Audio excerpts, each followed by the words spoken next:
Hi and welcome to Nollywood Film Club. I am Mr. C, a Ruka critic. I hope you're doing well.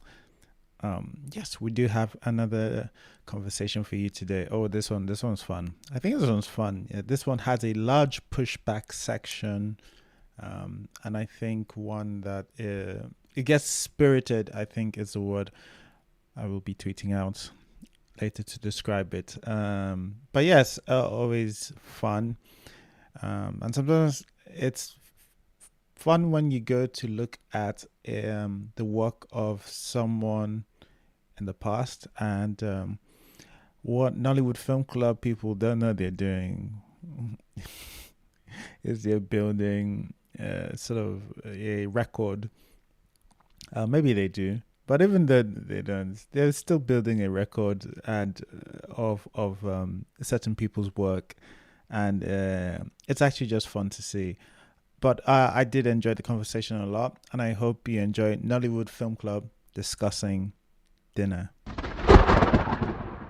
Okay, so welcome to Nollywood Film Club. We do discuss Nollywood movies every Sunday at 6 p.m. What we will be discussing one today. We'll do the good, we'll do the bad, and we'll do pushback and the summary. We'll be discussing dinner today, and this one will be quickish because we do have we just it's just related today. Um, let's just go ahead and start with Otas. Otas, please tell us what you liked about dinner. There's still time to change the title of this film club to another movie. But anyway, um, the good man. I'll pass. Actually, no. One, Ini Dima. Loved seeing her for 5 seconds in the beginning. Oh, hold on. The movie's actually on right now. I should turn it down. But I loved seeing her for 5 seconds in the beginning. I don't know why we got her, but I'm glad we did.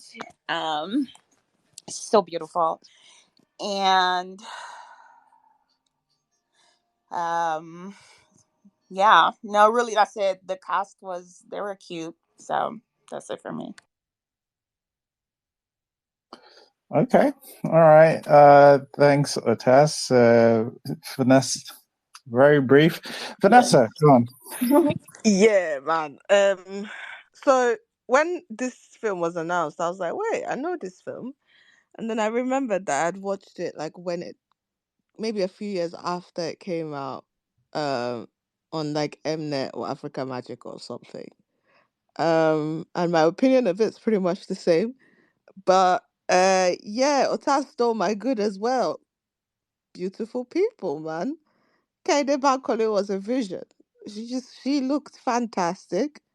The little glimpse we got of Inidima, quite beautiful as well. This other babe, I've forgotten her name. She's one of our like she's the girl who played Okay Uzoishi's girlfriend. Yeah, yeah, he watch. Okay. Kira High Watch, that's her name. And she's so beautiful. Her dark skin has always been so glowy. Forever and ever, her skin is just fantastic. And it was lovely to see such beautiful skin on my screen. Dinner. I don't know what you want from me. The food looked nice. It looked Yeah, delicious. yeah, yeah. Dinner. The food looked And they were nice. eating, so that was great. Exactly. That's what I meant by dinner. Like the food itself during the dinner. She Kede Bankole and her chef slash housekeeper, they did that. Whatever they cooked, they made a nice dinner. I'm done. I've given him my best shot. The wigs look better in this movie than the last one, so that was great Oh, too. true. Yeah, the Weirdly ones enough. wigs lifted, um, their outfits all fit. They look cute. Weirdly enough, compared considering how old this film is. But It's like 2 days late. All right. Well, okay. All right. Thanks. I think next is it. Let me check my list. I have a list. Yes, it is Uchenna. Uchenna, please tell us some of the things you'd like to do this one. Yeah, well, just as we said last week, I admired some of the ambition of this movie, and it's never a good sign when somebody starts saying I appreciated what they were trying to do. But I think I do appreciate sort of this kind of attempt to um a sort of a I don't even know how to explain it, to be honest, because it didn't come off well. But especially when you put it back in 2016, I think it was a bit forward thinking to try to do this kind of dissection of modern relationships, but it didn't really work out, mainly because, well, I'll talk about that and what I didn't like. But I think the cast was pretty good. The acting was generally quite good. I like Oke Uzochi.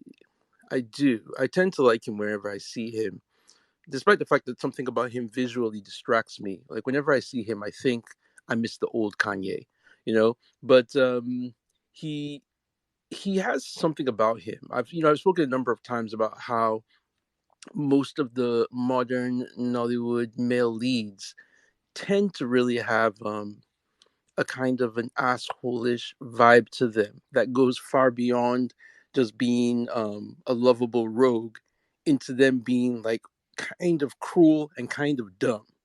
But okay, I feel that his presence. He has a sort of a kindness to his presence, and the kind of urbane intelligence that he brings to his performance. So I think in that way he was ideally casted for the kind of role they put him in, even though I don't think the material was quite up to what he could have done with it. And then Kehinde Bankole, she was also very good in her role, I believe. Again, her role was underwritten, but for what she had to work with, I think um, she brought something kind of interesting to that performance. Dayami is always good. He's quite overexposed now. This is before his era of overexposure, and I can see him also reaching for something that I don't think was quite common in a lot of the performances in 2016. So I did like the acting. And then the cinematography by Muhammad Atta, um, it was decent. It was decent. It was not his best work. Um, yeah, it was all right in that way, I guess. Uh, yeah, I think that's what I liked about it. All right, thanks, Uchenna. Oh boy, read to me. Happy 2024, everybody. Happy New Year. The first time I'm coming to be with you guys this year. Can you hear me? Can you guys hear me? Yeah, you can. Happy New Year. Okay. First of all, okay, I like the premise of this movie. I like the idea of the whole idea of like them having been in a relationship with someone and their past comes back to like haunt them. I like the idea of like, I don't know why I got this vibe. I remember watching this because it came out before this other movie, Yahoo Plus, but it kind of reminded me of Yahoo Plus because a lot of the premise of the movie, everything happened. Majority of it happened in like one particular house. Like the majority of the movie took place in one location. I always like that, just making use of what's available to you. There's still kind of like small production value because they actually got to go through the Murtala Mohammed airport. I like the fact that they did that. I like DME's performance. As in, like, I remember, like, I saw this in the cinema when it came out, and I mean, like, everybody, like, he had like crowds like running up to him because it was like literally like, and then for it being like quote unquote like the bad guy in the movie, he was like, it was like the bad guy you love to hate and everything. So, DME's performance stood out for me. I also liked the fights, and I'm in the sense of like, I liked how the fight kind of built. The fights were between him and how it built up. And I think it felt very natural. I've seen a situation like that where someone like a fight doesn't just happen. It escalates from words. Somebody instigating somebody. Then it's before you start exchanging blows. Also, like the bottle when the it looked kind of realistic when the bottle struck DM's head. I'm like, okay, that's some blows looked realistic. I'm like, okay, that looks as though it landed and everything. So yeah, and I liked the kind of relationship complications between each of them, between finding out that Kendi has slept with Demi has slept with this other girl, and this other the bride Eima had slept with Okay's girlfriend. It just I like complication. The complication I like the complication within the story.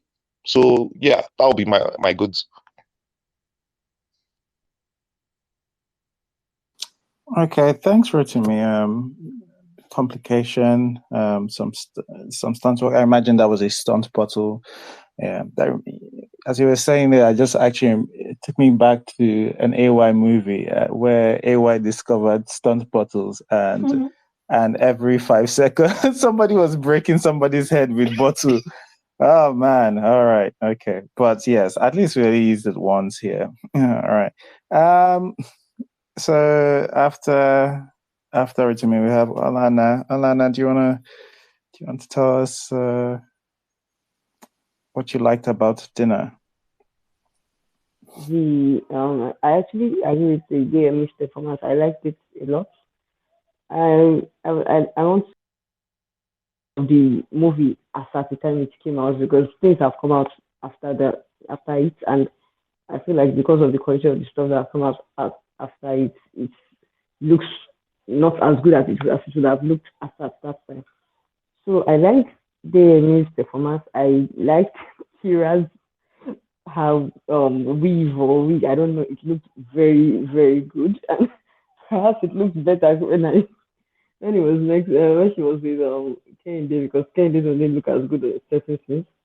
I actually like the way they did. I don't know if it's a product placement. I'm assuming it is, but the way they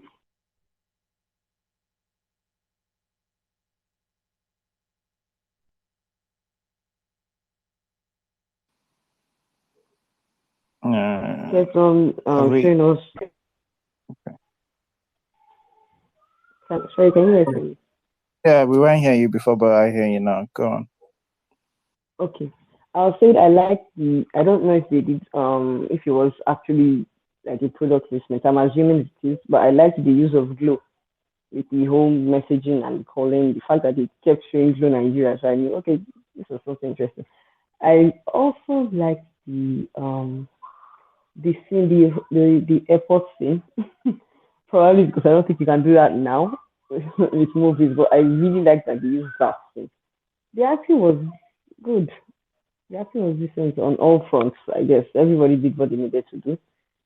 The story was ambitious because I understood this is what you guys are trying to do. However, anyway, let me not go on with that because I'll say that like when we get to the things I didn't like. But yeah, all through the production was decent for the times. So yeah, that's all. No, thanks, Owen. I appreciate. Do you want to tell us?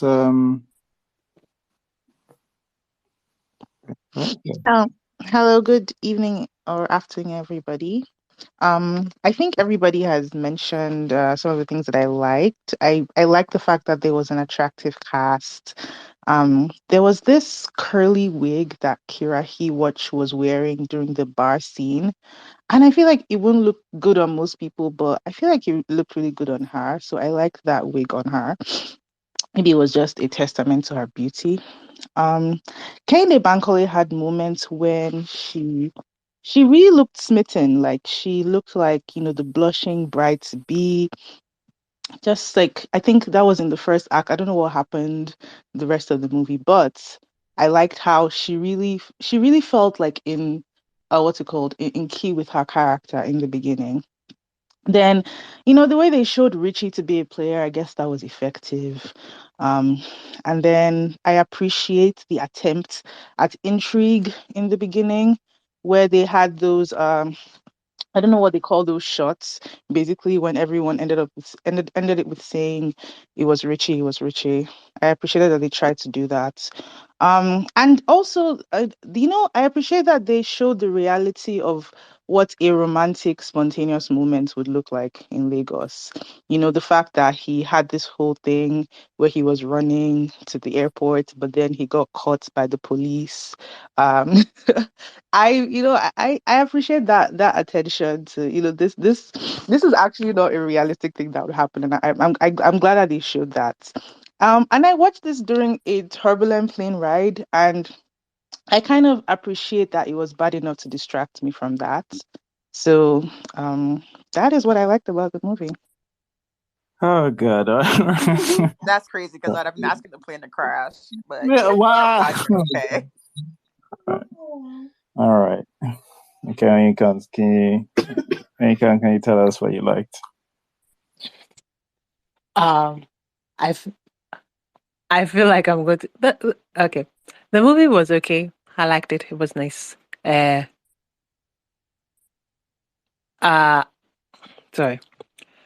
I like the establishing the change of the type of establishing shots that they use. Yes, it's pretty typical, but they weren't like really, really showing the breaches and all that stuff, and especially for the time. This is actually quite impressive. They were just showing places. It went on a little bit too long, but it was like, oh, nice. And yes, the camera was moving a lot, but I think it kind of matched what the story is. I would like if they sometimes just, different, but that's going to be like what I would have preferred. I would have preferred sometimes that there wasn't as much like cuts in the dial with the camera. There was a lot of cuts. There was a lot of like points of shots, and I was just like, I wish that it wasn't that much. But hey, what else? Like, sure, the story has some issues, but it's a story told mainly perspectively from the men's point of view, and that's okay. That's okay.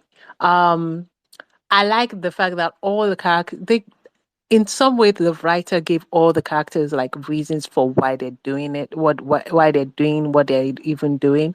Like in the end, you understand, you might get some like hints into why Richie is as messed up as Richie is.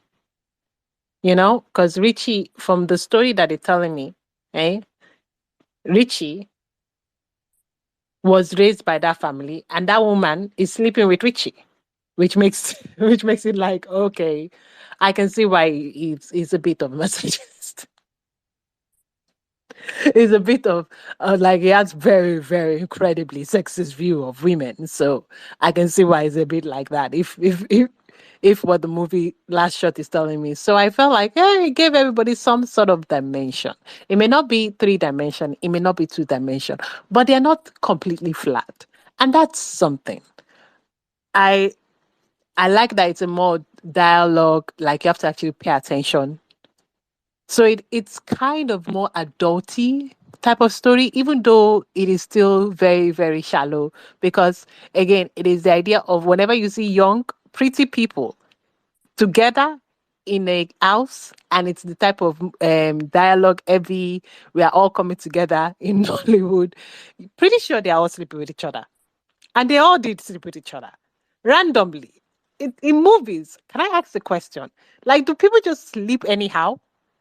I don't know. I mean, people in real life do sleep anyhow with each other. But like, I feel like it is like taken to 100% in movies and in books, because it makes no sense. Like, why?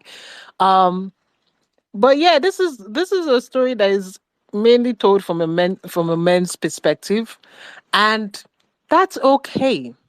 It's okay. I know who wrote it. It's a guy who wrote it. I think it's a guy who wrote it. I didn't go and check, but I'm assuming from the way from the focus of the story, it's a guy's perspective story, and that's cool. In this life, we have many perspectives, and everybody should have their chance to say their perspective. And you can understand other people's perspective. You don't necessarily need to agree with it, but you can understand why people will have this perspective that they have. And that's what this movie, watching it, I was just like, okay, it's not bad. It's good. Carrie Awash is beautiful. That woman is beautiful. All of them are all beautiful. I was like, you're all handsome and beautiful. That's why you're sleeping with each other. It's really good.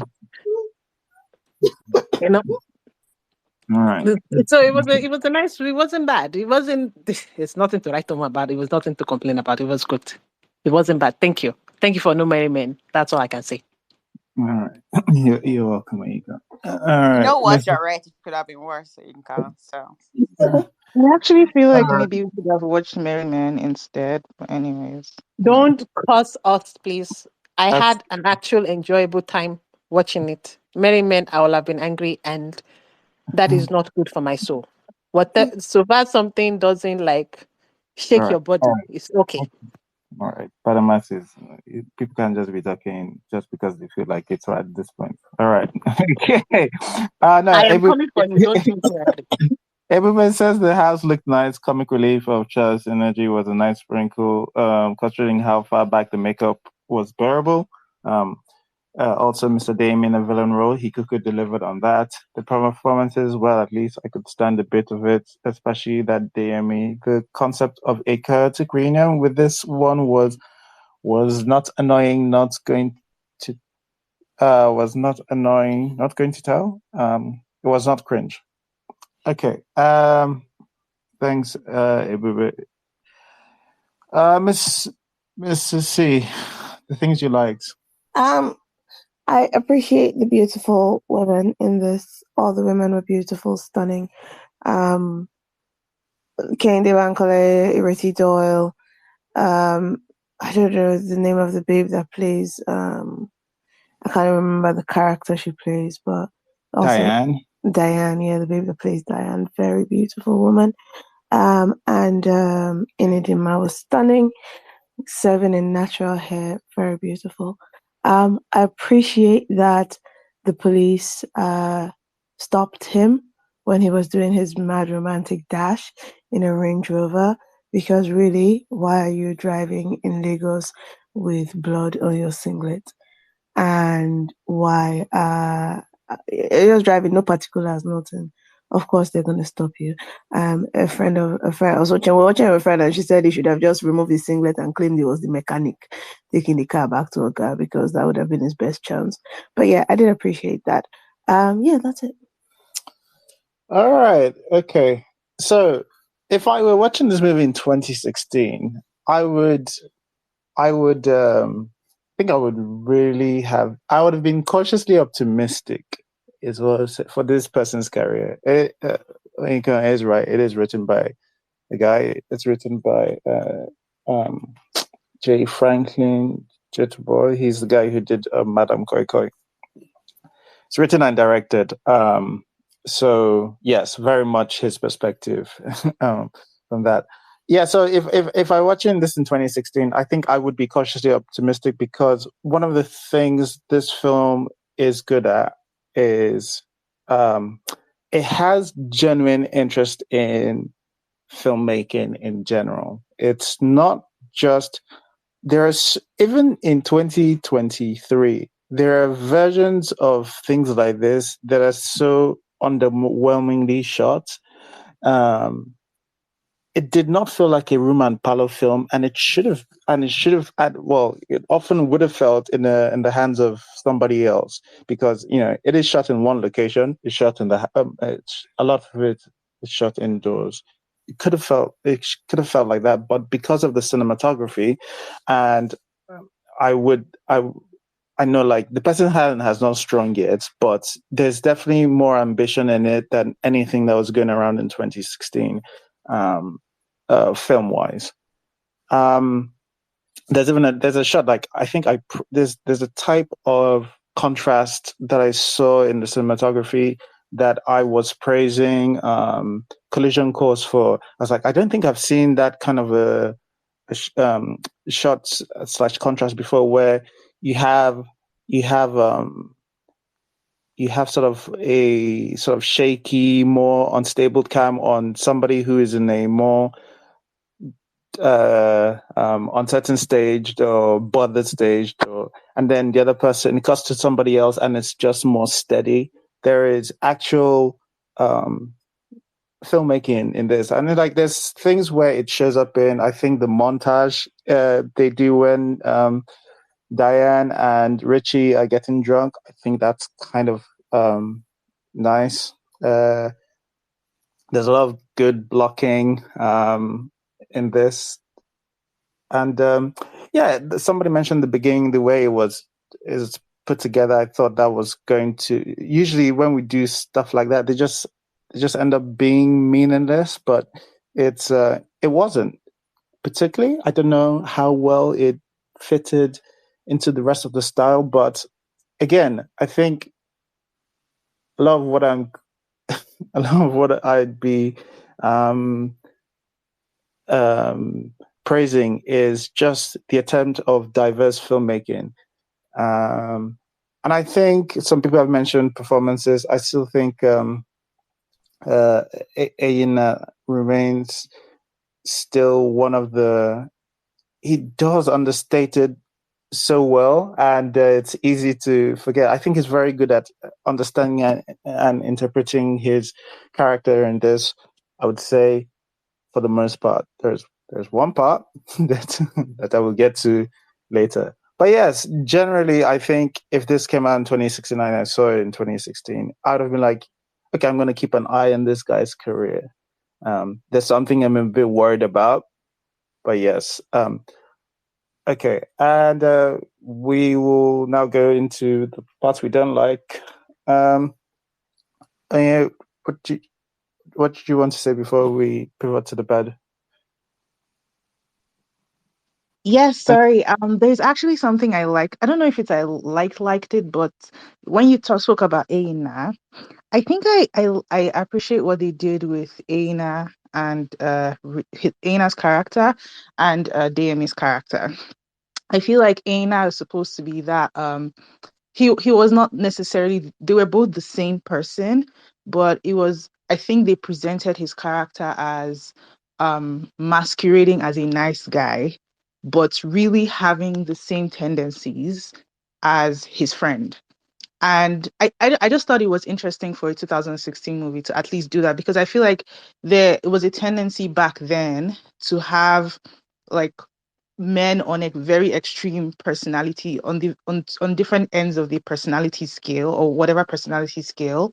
Um, but I like the fact that they sort of used Dami's character to highlight the, I don't know, the problematic parts of Aina's character, and sort of um how he may have been masquerading as a nice guy.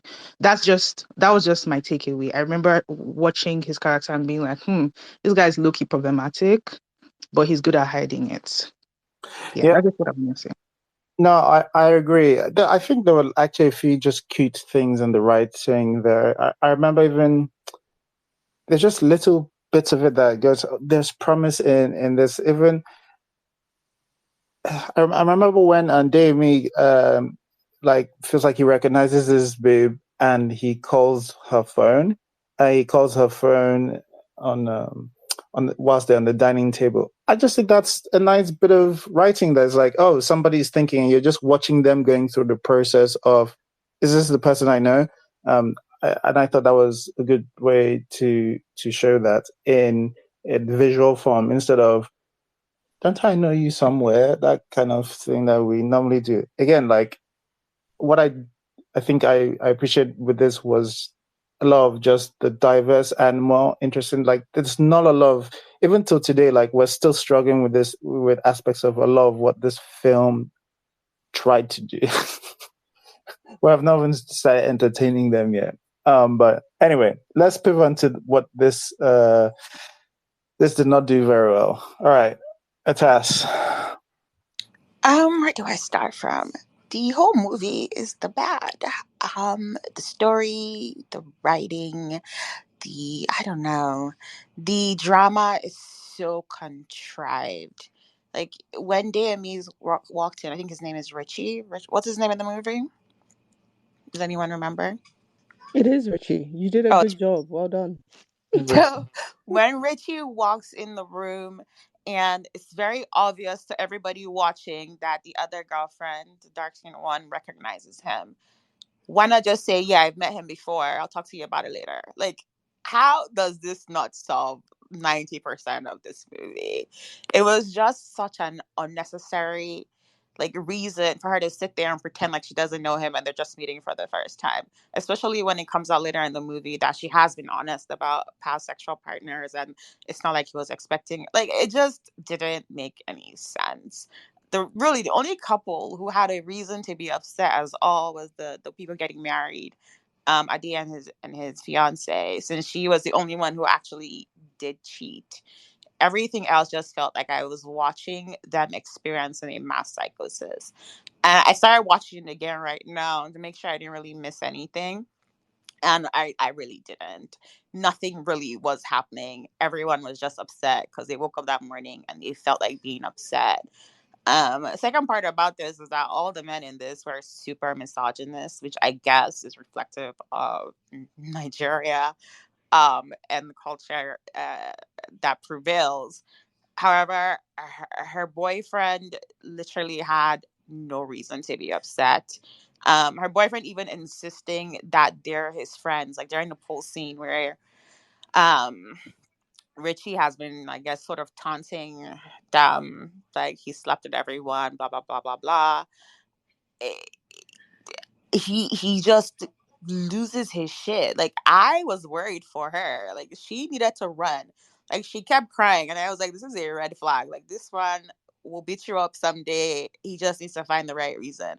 Because what was the reason? You found out that your girlfriend had sex with some guy you don't know before you met him, or before you met her, and so you break a bottle on someone's head and push it. Like, I don't. Anyways, um, but yeah, no, it's just the whole thing, and throughout the movie, it just feels like he's a shitty boyfriend. He's yelling at her in front of these people. She's trying to have the conversation with him in private. He's like, no, no, no, no. These are all my friends. We must talk here. He literally only knows one person in that group. And so I just found it super, super annoying. She crying the whole movie was super annoying. I did not know why she was crying. Like that meme of that girl where she's staring at the bride that doesn't understand why she's crying. She looks confused. That was my face the entire movie. Like, why? Why are you doing this? Why are you crying? Why have you broken a bottle? Why are we fighting? But yeah, that was annoying. So it was also super corny. A lot of the dialogue, a lot of the lines were super corny. When a good girl goes bad, she doesn't go good again. Like, what does that mean? What the fuck are you saying? What does that even have to do with any of this? Um, Another problem I had was that first shot with Amy. I don't know why that. What was the point of it? She doesn't show up again. She doesn't really add anything to the story. Like, it just seems stupid. I didn't understand why we were painting Richie as a villain. He was annoying, but honestly did not do more than any of the other men in this movie. Richie and Ade to me are the exact same person. He also slept with his friend's girlfriend, which he knew of, and also just kept it like it was like everybody in this movie sucked. Really, the only person who did not suck was the girlfriend, and she's the only one who was crying. But yeah, a good place to stop. All right. Thanks, Atas. Vanessa, do you want to tell us something? Sure. I just want to preface this by saying I had a really bad night when I watched this film because I had dinner and then I had cake.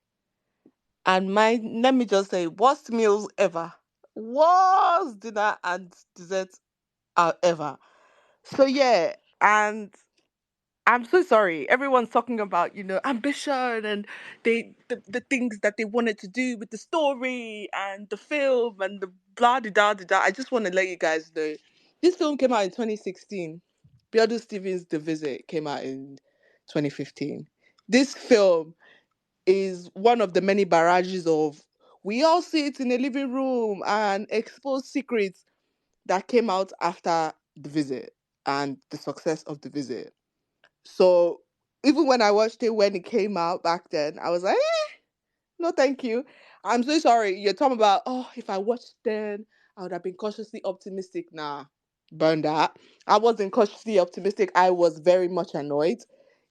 Maybe more so mildly annoyed, and not as annoyed as I was now, because I know more now, and so there's more to be annoyed at now. But I was still annoyed back then. People talking about performances. I'm so sorry. JM's performance in that film annoys me even back then. I just genuinely thought he was creepy. I never saw attractive, suave Don. What's the word? What's the guy with the Casanova type situation for DME? So when they cast him in these roles of hot bad boy who gets all the ladies, the faces he makes are just really, really, really off-putting to me. And I found with DME and these villain characters that everyone seems to think that he plays very well, I found that with DME, I find DME is the quintessential does too much, and my G was doing too much. It was just unnecessarily. And the dialogue didn't even help his doing too much. The dialogue was cheesy, man.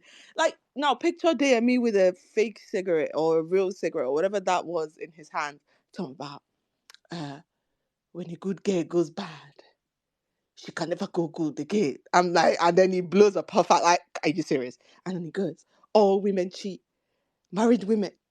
Okay. I'm like, my G, keep quiet. Just get away from in front of me. I don't want to see this anymore. I'm so sorry. It didn't hit. The dialogue was horrendous. Everything was contrived because the only person who cheated was her face. Kehinde Bankole's character and Iretido's character, because his mother was sleeping with, which is also something else that is like, why did we have to add that as like an end credit scene? Like, why was it necessary? Oh, it's a let's prove Rich's point. What was his point again? That people are shitty humans. Okay. I was like, what's the point of this? Why is Oke Uzoishi's character so angry? You've only been dating her for 11 months.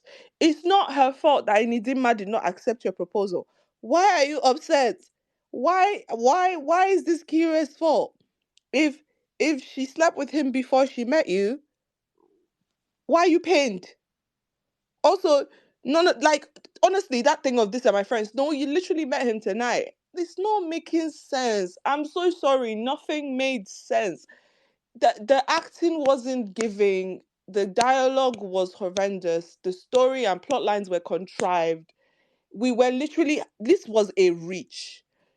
Every single thing in this film was a reach. They were reaching, and unfortunately, they did not get to where they were reaching because they were just stretching their arms and stretching their arms wide.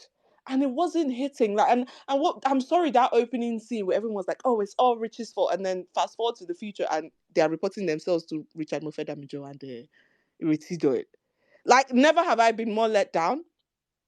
I thought it was the police. The first time I watched it, yeah, in 2016, I thought it was the police. And then when I saw that it was their parents, I was like, oh. And then I was even more let down the second time that I watched it. And I was like, huh? Yeah, wrap it up, Pinka. No, I'm not wrapping anything up How because you- you did Sound this like to us. Richie just now. You did this to us. We could have watched Cake.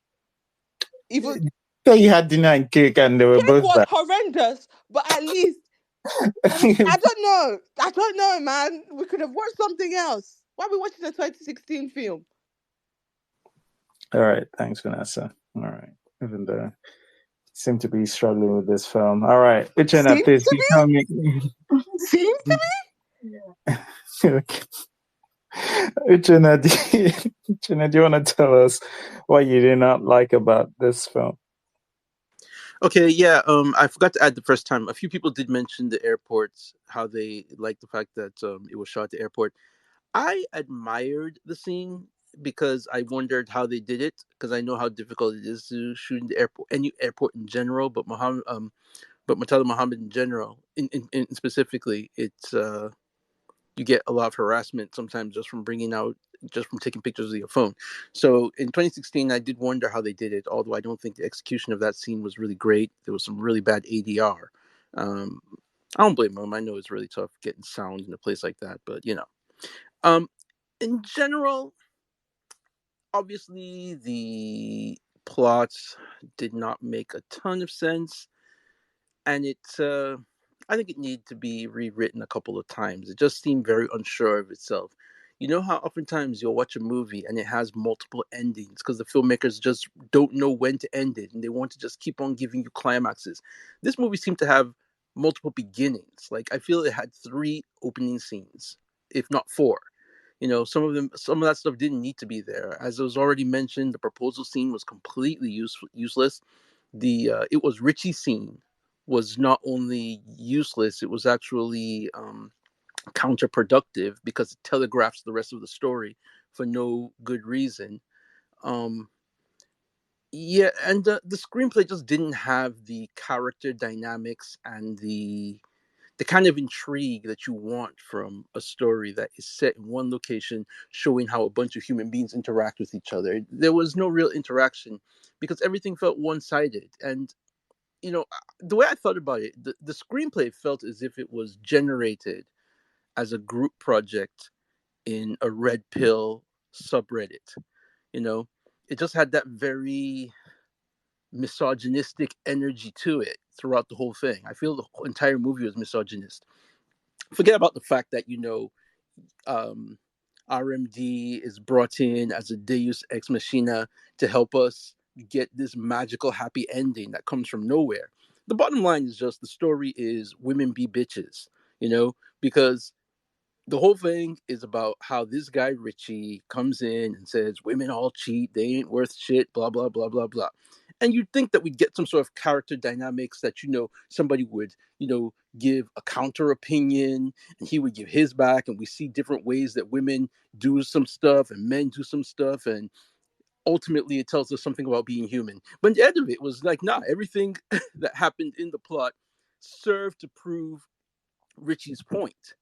And they even do mention that Aina's character did cheat at one point, but it's just mentioned, just as an aside. It's not something that we even sit down to examine why that happened or how that happened. It's just that oh yeah, men cheat sometime, but women, man, these damn bitches, So RMD comes in at the end and he gives his speech, which is supposed to paper everything over, and we realize that true love wins at the end. But then they give us this post-credit scene or mid-credit scene in which again Richie's point is proven.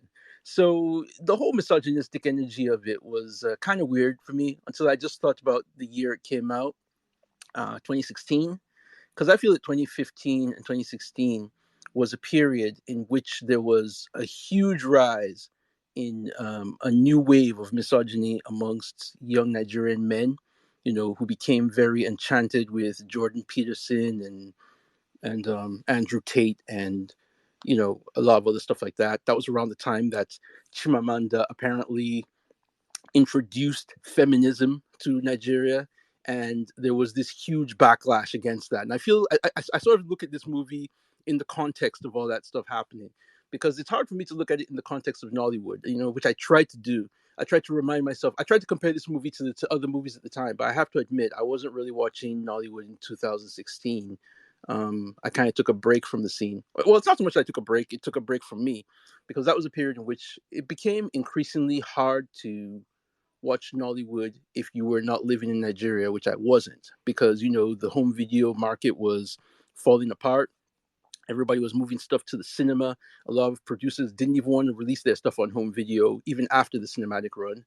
And then it was either that or Africa Magic. So there was a bunch of stuff I didn't watch during that period that I'm trying to catch up on. That was also the period that a lot of web series and stuff came out, and it's interesting that our current wave of Nollywood stars mostly came out of that web series scene. But anyway, yeah, I'm sorry for that digression. The point is that yes, when I put it in the context of 2016, I kind of understand where it's coming from, and I think that in 2016 it would look pretty slick with all these newish faces on the screen, with looking really cool cinematography, great wardrobe, very colorful scenes, and what people would call clear picture quality. Yeah, I would think that in 2016 this would be viewed as like what new Nollywood was going to be, but yeah, it just didn't work as a story for me because the characters were extremely shallow. All right. No, thanks, Achana. All right. Rotimi, do you want to tell us some of the issues you had with this film? Yeah, I think Uchenna has kind of like taken like I think he has actually nailed the main point I probably think I wanted to emphasize. In terms of like maybe it could have this thing could have done with like a rewrite, like 2 or 3 more rewrites to make this idea sharper.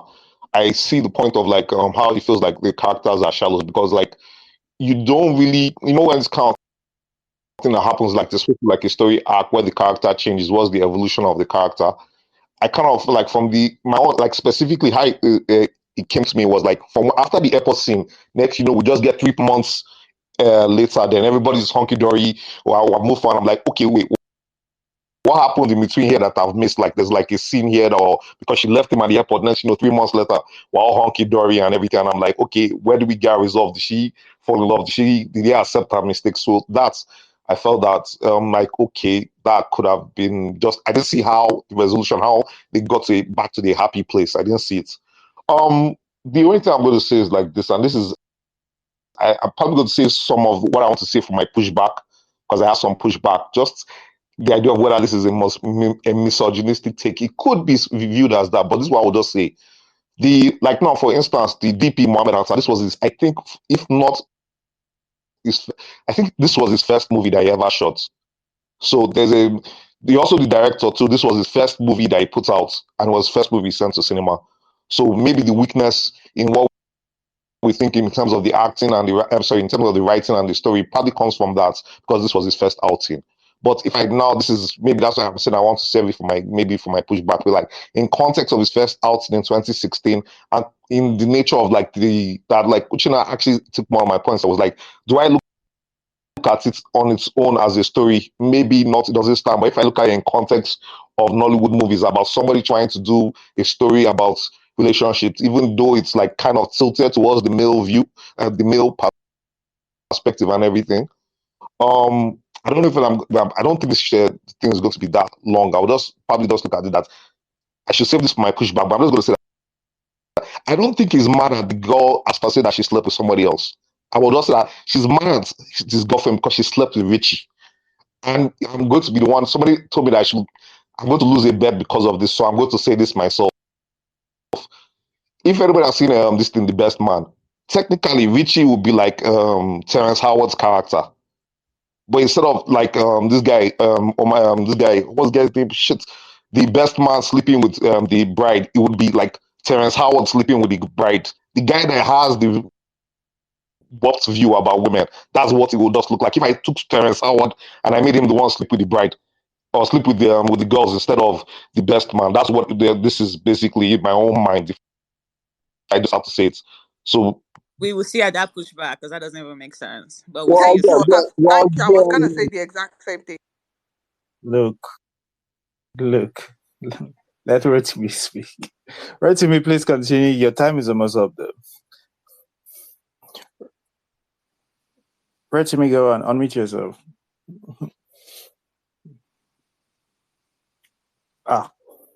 Rotimi. All right. Thanks, Rotimi. You muted me. I'm back. Hello. All right. Okay. Yeah. Some punches during the other thing, just like during that fight, 1-2 punches landed, then a couple of punches. I knew that okay, that punch did not land. This guy just turned his head away, and that punch did not land. Especially in the swimming pool, I think like the second punch didn't land. Apart from that, I think I'll let anybody else go on from there. Go, yeah, that's it.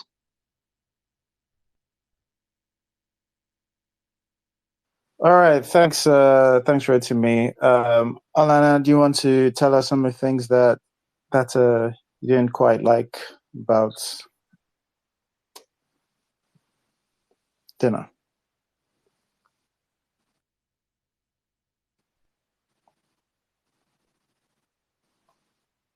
Is Alana speaking? Something is cutting in and out. Yeah. All right. Okay. Can you hear me? I think. Speak again for us. Let me Oh, see. Be you getting better? can you hear me? Can you hear me? Yes. Okay. Okay. I said I want to stand on existing protocol as regards the whole idea that it was a story told from the point of view of a misogynist. I won't say okay, yeah, it was kind of misogynistic. It just it was just like you could imagine maybe someone's heart got broken or something, and then they start in the writer's room. I was like, yes, let's just write awful stuff about women and how women are cheats or whatever. But the entire thing was like only one person was actually a cheat. And the scene where Okay's character was so mad at Kira's character, and I was like, oh, what's going on? He was going on. I kept on shouting, but it's not that deep. It's not that deep. It was before you. It shouldn't even cheat. Women cheat. Meanwhile, as much as the women weren't saying anything. Alana, are you using glue? It's not working out. Oh, The men also. All right. And okay. how Oh my God. is bad. I mean, I just got. All right. Sorry. I'm sorry, Alana. Try again. Try again. Alana, if you can hear me, please try coming back again. But yeah, we couldn't hear you, and your audio was dancing a wheel for us. Okay. Please, can you tell us some of the things you did not like with dinner? Yeah, so I'll try to avoid repeating what most people have said because I agree with almost everything. I don't like how the script treated women. I feel like the women in this script were unable to set boundaries. He was character. I don't know. It was blocking a thing before 2016. I guess that's actually an honest question I'm asking because if this was somebody that she didn't want anything to do with, why didn't she block him? Even when she was still receiving those text messages. I don't know. It's kind of like these women had no agency. They were just, and then when she went into the bathroom, she, I don't know. I felt like there could have been a way that she could have been written to maneuver that position that he put her in. But I guess sometimes when you're in that situation, it's hard to do things like that. I just felt like these women are written to be just like convenient for the men to do whatever they needed to do. And they were unable to speak up for themselves. A sincere question I have was Kende Bankole's character sexually assaulted? Because she kept saying he took advantage of me. And that entire encounter, I don't know what it was, it didn't feel fully consensual. And the way everybody just overlooked that, nobody even tried to dig into that, figure out what happened. Nobody really listened to her. Even when she brought it up to Richie, I was just like, whoa, whoa, whoa, wait, does what I think happened actually did that just happen? And that was so completely overlooked. That made my blood boil. And then even when Kira's character, I'm so sorry, I don't remember the names of these people in the movie. When Kira's character was trying to explain that this happened before, he wasn't even listening to her. It's like these women are just there, but what they say doesn't matter. And if they say anything, it doesn't really make any sense. I really agree. I don't remember who said it, but this was really written from the perspective of a man. These women were just inconsequential. And then number two, the romantic storylines were so forced. None of these couples should be with each other. Why is Kende Bankole's character trying to get back with Aina's character in the end? He like was They don't show that any of them have had any conversation. Even the one that went to propose, he clearly has some trauma, which I'll get to that, from proposing to Inidima's character. what's going on there? Can we dig into that? Can we explore some of that? Why the hell is he trying to get into another relationship where he's clearly not over what has happened before? What was the conversation that has been had about what happened with Richie for him to even say we are in a place where we can get engaged or whatnot? But in the end, they are celebrating we're now together and we're putting these people together, we're now matchmaking, yada yada yada. The perfect ending would have been everybody gets therapy and nobody gets paired up amongst all of them. And then back to what's his name? What's the name of this guy? I don't know the guy who played the one who was dumped by Idi Dima's character. I really needed them to get to the bottom of what was going on with him because he kept going back to look at that ring. He clearly wasn't over that. That could have been an interesting, I guess, subplot or some something that they could have used to develop his character or give him a good arch towards the end of the movie, a good arc, sorry. And but they didn't do anything with that. So I guess my question is, why did they do it in the first place? Why did they put that in the beginning of the movie? So yeah, the plot, there were so many plot holes. The speech that R&D gave, I don't know what that was, quite frankly. I don't understand what that was. It didn't even make sense. It sounded really nice, but it did not make any sense. Um, and then I guess somehow that motivated him to run to Murtala Mohammed Airport. Okay, we'll let that happen. But anyways, this movie was just I feel like somebody was angry. I agree with what was it Uchenna that said it. Somebody was angry, somebody got heartbroken and they needed to get it out, or they hadn't processed it properly and somehow it found its way into this movie. And now we have all had to deal with it. And it is living inside our minds and we cannot get rid of it. So I'm just very upset that this movie was made, that we had to watch it. But either way, Oh well. All right. All right. Thanks, Annie. Yeah. No. Following up your point, my tongue technology said, "Did she cheat or was she assaulted?" Yeah. I have words on that. We will go to Alana. Do you want to try again? Let's see if we can hear you now. Yeah, I think I'm in a better position now. Can you guys hear me now? Yes, that's better. Okay. Like I said earlier, it was just really somebody sitting back for whatever pain they went through with women. Because every single man there was made to look like a bad person or like she was at fault. When the only person that maybe was at fault that cheated perhaps was this person's character, Kende Bankole's character. And what makes it even worse is that while we were talking about all women are bad, all women are whatever, nobody was even talking about the men. Because okay, let's say they cheated or whatever, they had sex with men, and nobody was talking about the men's bad behavior. The fact that Emina's character didn't even have to explain whatever it is he had going on with Kira's character, because they said, oh, he too he slept with her. Okay, there was no explanation. There was no backstory for that. It was just it happened. Fine and good. Then you go on and to further show us that yes, women are not really good people. They bring the older couple R&D and his character. And we have R&D, the man coming to be the hero of the day, be the voice of reason, tell them, oh, it's not that deep.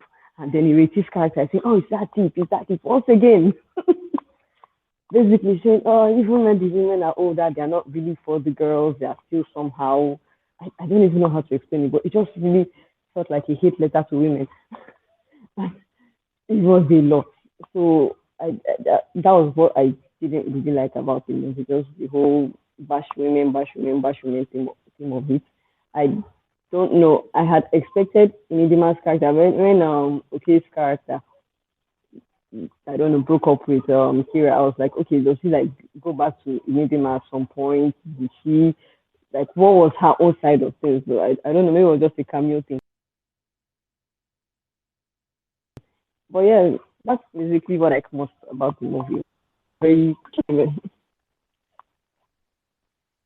All right. No, thanks, Alana. All right, Ainkon, do you want to tell us what you did not like about the film. Yes. Again, I don't want to not say like did not like. I'll first of all say why she did not. It's more of this is quite interesting and like it's not. It's whatever. Um, First of all, I'm a little tiny confused. Yeah, tiny confused. I am pretty sure I had Ade what any other's character Ade say that he slept with Kira. It was character 3 months ago. And then when everything comes out, it's like, oh, that happened before we met you. So I'm guessing like they meant to say 3 years ago. Because if it's 3 months ago, I wasn't going to go rewind it to see whether I was wrong or not. Because this is not that serious. Whatever. But like then technically she cheated. Or the best way to say the script writer. Look at your script or the person that is recording things. Look at what your actors are saying. If they made a mistake in saying the wrong information, shoot it again. Or I might be wrong. I might have missaid it.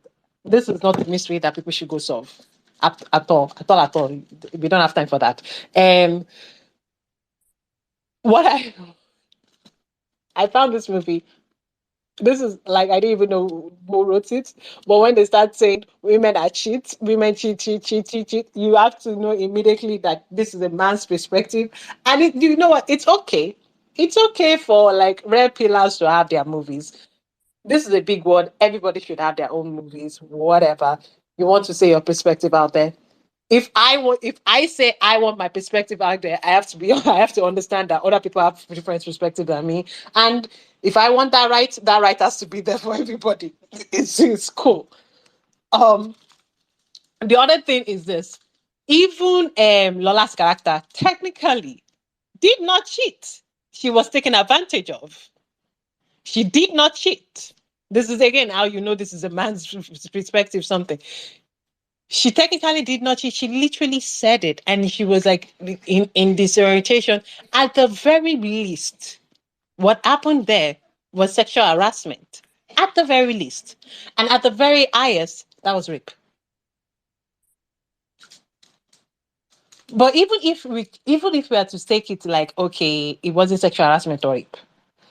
What's his name? Like Demi Color's character. I will have to say this. Demi's Color's character is a misogynist.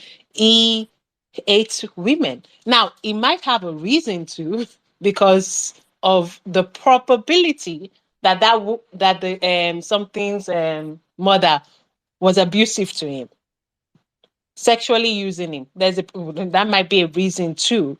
But he's a misogynist. And it's okay to have a misogynistic character, talk misogynistic things. There were some pushbacks, but this movie is definitely very, very, very male viewed. I don't have a problem with that. Males can say whatever the fuck they want to say. Women can say whatever the hell they want to say. The only time it becomes problematic is when it comes to law and like arrests and like rape laws and all that stuff. Say whatever stupid thing you have to say. I don't care. I'm not dating you. Whatever. In fact, say it out loud so I can know I should avoid you. But another thing is that this movie also like the writing of it. The problem for what's his name? The guy, what's his name? Mikey, right? Mikey says his problem is that she didn't tell him or that he slept. Actually, they didn't even give us a very, very, like, what is it called? What is the actual emotional problem here for him? I can take emotion seriously. Nobody's comfortable with knowing that your ex, even before they met you, slept with your friend. People are not comfortable with that. People generally are not comfortable with that. And I can understand that. If that's like, oh, I'm slightly uncomfortable about this, then you should tailor the writing to really more focus on that than, oh, she slept with my friend before we started dating or she cheated on me. She didn't cheat on you. Okay. Also, the girl, may I just say this? Most of these things will be solved. Oh, your time is up. My time is up, but give me 1 more minute. Most of these Yeah, things will have 30 seconds, 30 seconds. give me 30 seconds. Most of these things, especially when it comes to Mikey and something, will have been solved by if she just block his number. It's true out 16. You can block his number. And if she just turn around to her boyfriend and say, look here, he's harassing me. I said no, because we all saw that she said, no, I'm not going to sleep with you tonight. I said no, this guy is harassing me. And then we can punch him in the face. It's that simple. It's that easy. There is no reason for her to be doing what she was doing. No reason. No reason for that entire plot line. And that plot line is the plot line that gives us the happiness and brought everybody together. There was no reason for a main plot line in it. Absolutely none. That's bad on bad. I'm not even talking about you're misogynistic or something. I'm just talking about the mechanics of writing. Bad on Okay. bad. Bye-bye. All right. Thanks, Oinka. All right, Mrs. C. What did I not like about this movie? Multiple things. Let me start with DM's character, and his portrayal of that character and that characterization, whatever. It made my skin crawl. And I think, and this was supposed to be, some Casanova guy who gets a lot of girls and has game and is suave. And we still don't know how to do it. We still don't know how to do it, because even in big 2020s, Timini is still acting that character in a creepy way. DM's character gave me back alley rapist creepy, not Casanova, women falling over themselves for him. It's women running and hiding and bringing out their pepper spray for that person. So that was already poor. Every time he opened his mouth, my skin crawled. Which made for uncomfortable viewing for me throughout the film. Second, thank you to Onyi for mentioning this thing, because it seemed like, a lot of people had forgotten it or missed it. But yes, Kende Bankole's character, what was that? That was, we see her vision blurring as Richie is leaning in for a kiss, right? And I asked as it was happening, I'm like, why is her vision blurry? And then someone mentioned that she'd taken some pills before she left. And then in the morning, she's asking what happened. And Richie's saying, you know what happened. And it's, okay, so we've clearly put it in, and she keeps going, he took advantage of me. We never addressed this, right? She's pleading and begging and ashamed of herself. And this husband of hers that they finally tried to set her back up with, like, all right, I guess I'll forgive you for being a lying, cheating whore. Not for getting sexually assaulted by my best friend, who I know is a creep, but I keep around anyway, even to your consistent discomfort. Cool. All right. This Diana's character. So again, I'm not of the opinion that, I think a bunch of people have mentioned that this film kind of it treats women badly, yes, but like portrays women as bad, evil. I don't think so. I think this filmmakers just don't know women, so they don't really know what to write. Because all I got while watching the film was these men suck. All I got was these men suck. Not even for one moment think these women suck, right? Okay, I thought they sucked in a few different ways. Not in, they're raping, they're cheating, whatever. I just thought these men sucked. I thought these men were shitty human beings. Like, your girlfriend, your fiance is consistently uncomfortable with this guy, and you're insisting on inviting Richie to dinner. Why? This is supposed to be dinner between your old best friend and your parents, who could eventually not make it. Why are you consistently disregarding her discomfort, right? Why are you making jokes with Richie about sleeping with this guy's girlfriend in the bathroom? You're a shitty human being. And then when he busts bottle on Richie's head, he's now shouting and warning Richie, like he was not giggling with Richie about this thing in the bathroom, and also disclosing that he slept with this babe ages ago, right? It's like, what in the self-righteousness is this, and is no one going to address it? Shitty human being. Richie, consistently just disgusting. The conversations they were having by the poolside and everything, inorganic. It's just like, oh, here's a topic, let's debate. Women suck. I can sleep with every woman. Every man wants to sleep with my creepy sounding, rapey sounding self. Ha ha ha. This one's also giggling until they mention his girlfriend, and he's like, whoa, whoa, whoa. Which, you know what? I think that was, that's a man. A man knows men, right? He knows that these men are always ha ha ha ha ha until you mention their people, and they're like, whoa, whoa, whoa, whoa, whoa. Maybe not, but whatever. So yeah, it's all the men just seem shitty. The women didn't seem like terrible people to me. They just seemed stupid. And I'm speaking of Diana's character specifically. I was consistently irritated with her and her crying. It's like, stand up. Because they're like, why are you crying? What are you crying about? What is wrong with you? Why are you wasting my time? My man's comes, raining accusations, and she starts crying, going, I can explain. And I'm here wondering what she's crying about and what she's saying I can explain for. Because again, I think someone mentioned contrived. And that is the only, if you weren't trying to contrive this big drawn out argument, fight, you wouldn't write that interaction in that way, because that is not how people speak. That is not, you're jumping straight to defending yourself, right? It's not, I can explain is suspicious, right? And then, oh yeah, explain now, and it's just, because at this point, she hasn't done anything wrong. And I think someone has mentioned this, and I agree with it. It's, you know what? If you do find out that the person you're with has slept with a friend of yours, it's probably going to be awkward. It's probably going to be awkward. And if it's too awkward for you to put up with, that's perfectly fine, right? Say it's awkward. Say, I know it's not your fault, right? It's not anybody's fault. It just is what it is, because there's how many million people in this world? People can't sleep with people, right? Sometimes your Venn diagrams will overlap. It can be uncomfortable, you move on. But you're not accusing somebody of that, because it's not like anybody was claiming virginity in that place. So all that storyline consistently just irritated me, because, well, it was irritating. Her crying was irritating. I wanted to shake her and tell her to behave herself. And when he runs off with the ring, I'm like, oh my God, I know these people are going to irritate me. I know these people are going to hurt me by making this relationship work, because this person is an unstable human being who needs intense therapy and needs to deal with his low sense of self-worth, self-esteem, and just overall problems. Because what is all this bullshit, and why are all these people getting back together?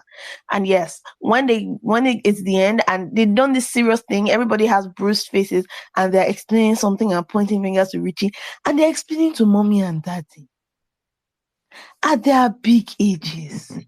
People that are getting married, you are old enough to marry, you're explaining to mommy and daddy. Daddy is not telling you that, okay, you want to start again. Which, like, it's just like, it's also such silly advice. It's like, it's fine to tell people to work it out and whatever. And I think that was somebody's attempt at, balance in that, because they threw that jab out at, oh, are you saying you've not slept with anybody else? And he doesn't say anything. And also, Kende Bankole's character doesn't even respond to that, doesn't even have any sense of betrayal. It's never addressed. She's just she's not a person, right? She's just there, prop. And it's almost attempt at, balance at, men cheat, right? Women cheat. Women forgive men for cheating. Why is it too big a deal to forgive a woman for cheating? In quote, cheating. Someone's attempt at balance. But if somebody's giving me that kind of lecture, let me go home. I beg, I'm not marrying again. Because what's all this? See, this film stressed me, and it was just, it felt like really bad writing, and it felt like really bad storytelling, and it felt like some people didn't really understand their characters. Example, DME, so he couldn't really, give this character the way it was supposed to be given. But I think also they couldn't put the right words in his mouth as well. The female characters were not fleshed out, not even a little bit. So, which is what has left a lot of people feeling the wrong way about how they are portrayed, because they're barely portrayed. They are just props. And there was just a lack of ability to translate the ideas in their head. basically, which is what leaves that guy looking unstable and everybody just seeming overall shitty. And yes, that post-credit scene of him waking up with the Retido's character, I don't know if they meant it to be like comedic, like, you know, she was doing, oh, I will not allow my son marry somebody who what, and then turns out she's also cheating. But again, homeboy grew up in a house. So, you know, the implication, and I hadn't thought of it, but someone mentioned it, yeah, the implication is this woman was potentially assaulting him as a child. And I'm like, okay, that's how we're going to end it. And everyone lives happily ever after in their shitty relationships. And Diana's probably going to be murdered by her psychotic husband. But cool. Dinner. Ooh. All right. Okay. Thanks, Mrs. C. All right. My one. Okay. So let me start with the smaller stuff. I thought the Glow Nigeria thing was a little excessive. All right. It feels like it's everyone using Glow, whatever. I think there's an early director rawness to this. There's some quite choppy editing.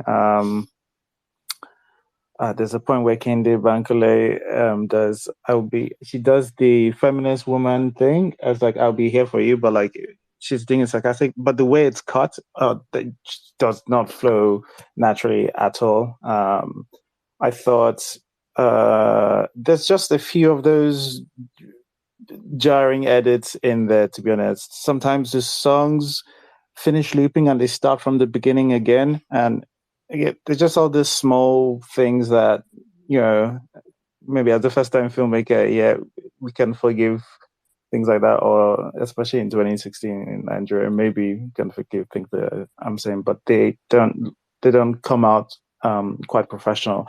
I think Ms. Sia said Demi, and many people have said Demi just needed to be much more charismatic than he was, and I understand everybody's repulsion at his sexiness, quote unquote. The scene where Demi and Aina discuss meet, and they're like, and you know, Diane. Let me use their character names. Where Ade and Richie meet for the first time, and they're discussing, oh yeah, we've both slept with Diane, we both recognize Diane, we've both slept with her. That has got to be probably the most talent put together to produce the most cringe.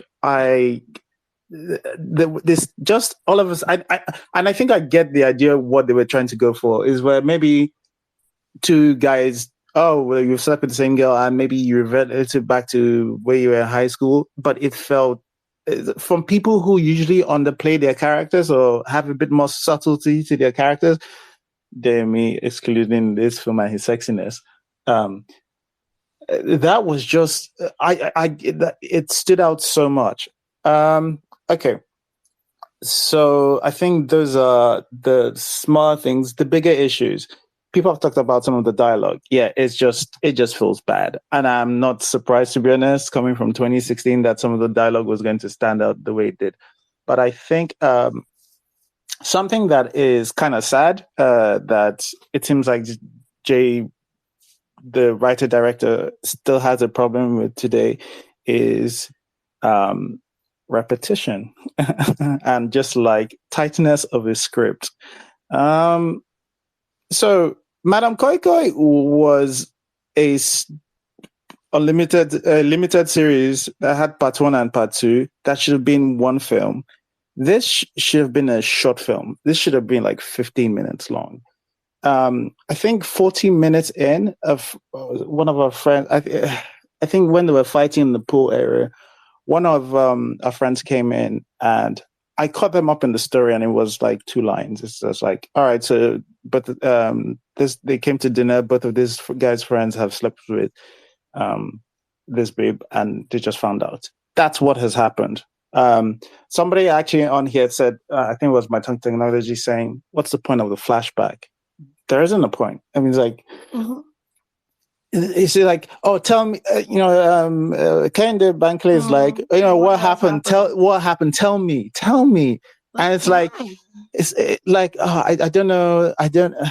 It's one of this, I can't remember. She's hesitant at first and she's like, no, trust, Candy's like, trust me. And the story is we had sex one time. I was drunk. We didn't need a flashback for that. We don't need a flashback to go, yes, we had sex.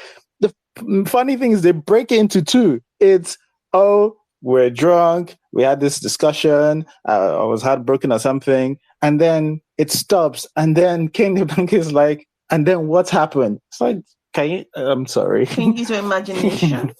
You're not a child, my G. Just complete it. All of this is just to say in the sense of like, again, when I say this should have been a short film, like there's so many things in here that did not need to be in here that should have been cut. And unfortunately, it's still an issue given Madame Koike. Cutting is a problem. It remains a problem for Jay, unfortunately. There's a lot of repetition in the scene. I remember the texting scene that goes on for way too long. It's way too long. I did like that the dialogue in the background made sense, and it just didn't seem like people were making up things on the spot. But that what they were texting each other, it's like, all right, we get the point. They've had sex before, and then he goes over to her when she tries to catch some air. And it's basically the same version of the text they had. Mm-hmm. It's just, yeah, I know we've had sex before. Oh, can we have sex? Oh, no, I don't want to have sex. I'm in my mouth. All right, I get it. We've done this before. We just did that. The texting at the pub where we were texting. So there were just a few of these things where it didn't seem necessary, and it could have been shortened a lot more. Mrs. C has spoken about the sexual assault scene, and it is indeed poorly handled, very poorly handled, because the film doesn't acknowledge it or its potential complexity. I say potential complexity, but it does seem to me that was sexual assault. And it's possible the film knows that, but like, again, it's not very clear in the way, and that's why some people here just went, yeah, like, oh, just like, it clearly wasn't passed across very well. And yeah, I just think it's just a shame. It feels very first takey. I agree, this could have gone through quite a few several drafts, but I don't know that anything out here would have been more than what a short film should have been. I said I think I admire a lot of some of the ideas in here, but as an execution, I don't think it did very well. All right. We will head into the pushback section. I want to kick off some pushback sections. I think some of this might be slight reaches, but somebody, I think it was Atas actually, Atas said something about don't know what Ini's point is. I think the point of his first getting let down is there is an insecurity behind. It causes an insecurity for him, and even though I think I might agree it's not done very well, it's not executed very well, I think that's why he's as stupid and as belligerent as he is when he finds out what happens during dinner. I think that's the point. I also would say I don't remember the visit much, but I remember also not liking the visit, to be honest. But in terms of filmmaking wise, the visit does not touch this. In terms of Visit is a Roman Palo film. And then I think I don't agree that this is going to be it's very difficult to argue for because I've seen Madame Koike. But the misogynistic part of this, I'm not sure. I just see it as, I'm more with Oinkon where I do think he's trying to tell from a certain perspective, and this perspective happened to be male. I think the part of Richie's character being sort of somebody who was abused and is sort of lashing out in a misogynistic way, I think that's clear. Like, everybody calls him an asshole. He's known as an asshole. He's very much an asshole to everybody. Everybody is pretty much like, we don't need to take anything he's saying, particularly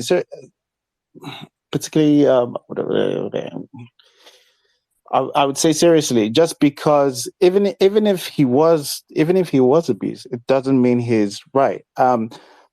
He happens to be right in this scenario just because he knows exactly the people he knows the people he slept with in these people, and that's what it comes across of. To be honest, I don't think there's anything particularly more than that. I say this though, but I have seen Madame Koi Koi, so I am also hesitant that there might be something in there. To be honest. All right. All right. So I will start from you, because the misogyny does not start with Richie alone. Richie is not the only misogynist in this movie. All three of them are. In fact, to not see misogyny feels like misogyny right now.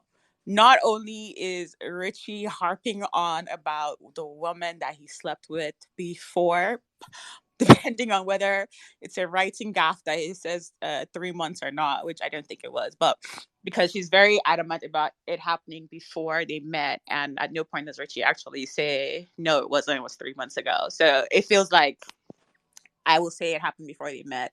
At I'm no not point. saying the characters are not misogynistic. I'm saying the film isn't misogynistic. That's a different Can I finish? POV, because Let me finish. it's a So the pushback three section guys now.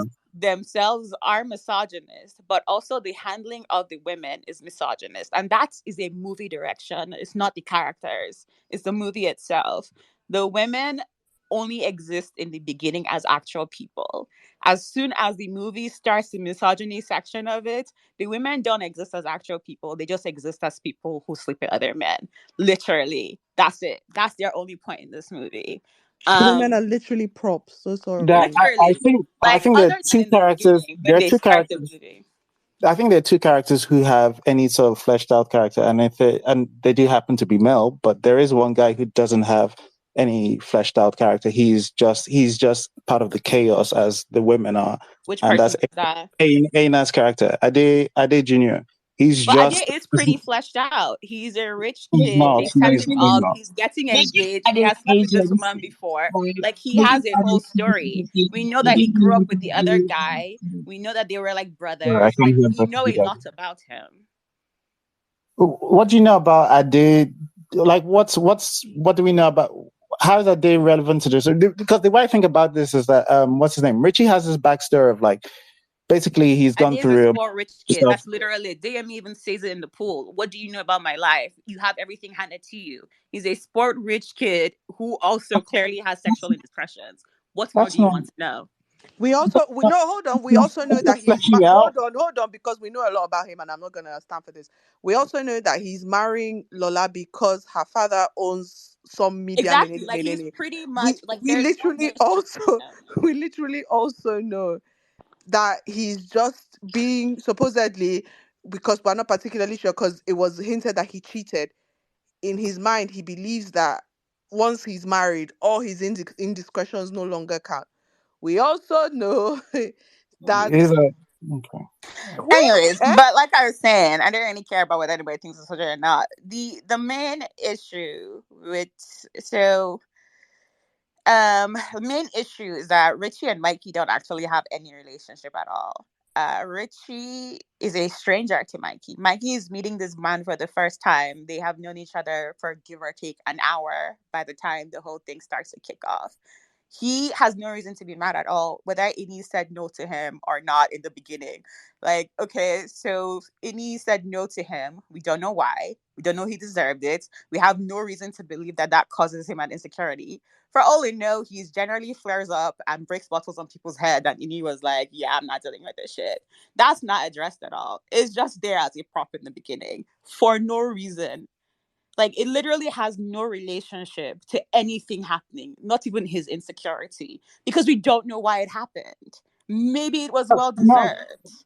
it might be well deserved, but that's not important. It's the part that's just And we are important is that he inferring feels this a certain purely kind of for way. him because he doesn't even really Yeah, mention it. The movie doesn't even really bring it up again as a reason for him to be Yeah, acting the way because he for is. me, when he And does and bring it what you up, saying? Sorry. but yeah, I was saying for me, when he does bring it up, he's bringing it up as, like, things happen and we just And have he's to move healed. In on. his own words, he's healed. He's healed, yeah. He said yes, he's but healed. okay. So But also, if he were to be insecure about that, it would be translated to more of like a fear of rejection versus Not having. him exactly because it's not like lashing she out on cheated the on kid him. Okay, because his uh, girlfriend slept with someone he met an hour ago. Like, how this does is that why make any this is sense? why I said I don't think it's done. I think I said I don't think it's done well, but it is put in there because he was hurt by it. It's very much shown that he was hurt by it. It was something he was carrying But on. it It has was nothing something to he was. do with the premise It of was the film if we're going by your own definition of what has to do and what not has to do with the premise of a film. no no no Because no these are two entirely different situations. no. She I'm saying rejected his that proposal, and the it's current wait. situation is I'm somebody saying slept that with the someone. reason why he behaves the way he behaves is that it feels like. How does he behave though? Jeez. All right. Okay. Anyone else No, want to it's a say All right, valid, something? no, it's a I was serious not question. done. How Like, does he behave? going the unaddressed rape and my pushback is that is because I remember earlier I said, cheated, and it's the movie. So she presents it the way she presents it when she says he took advantage of me is pretty clear. However, the movie itself doesn't really tell us whether Richie knows that she is fucked up or not. Like, so we mentioned that she took pills. I think Mrs. C mentioned that earlier, that she took some pills, which is why her eyes were blurring. But he doesn't know that. And we don't even know what pill she took. Is it a painkiller? What was going on? There Um, were antidepressants. Yeah. But and yeah, her, Makes like, it. that shouldn't have affected her decision making to that point.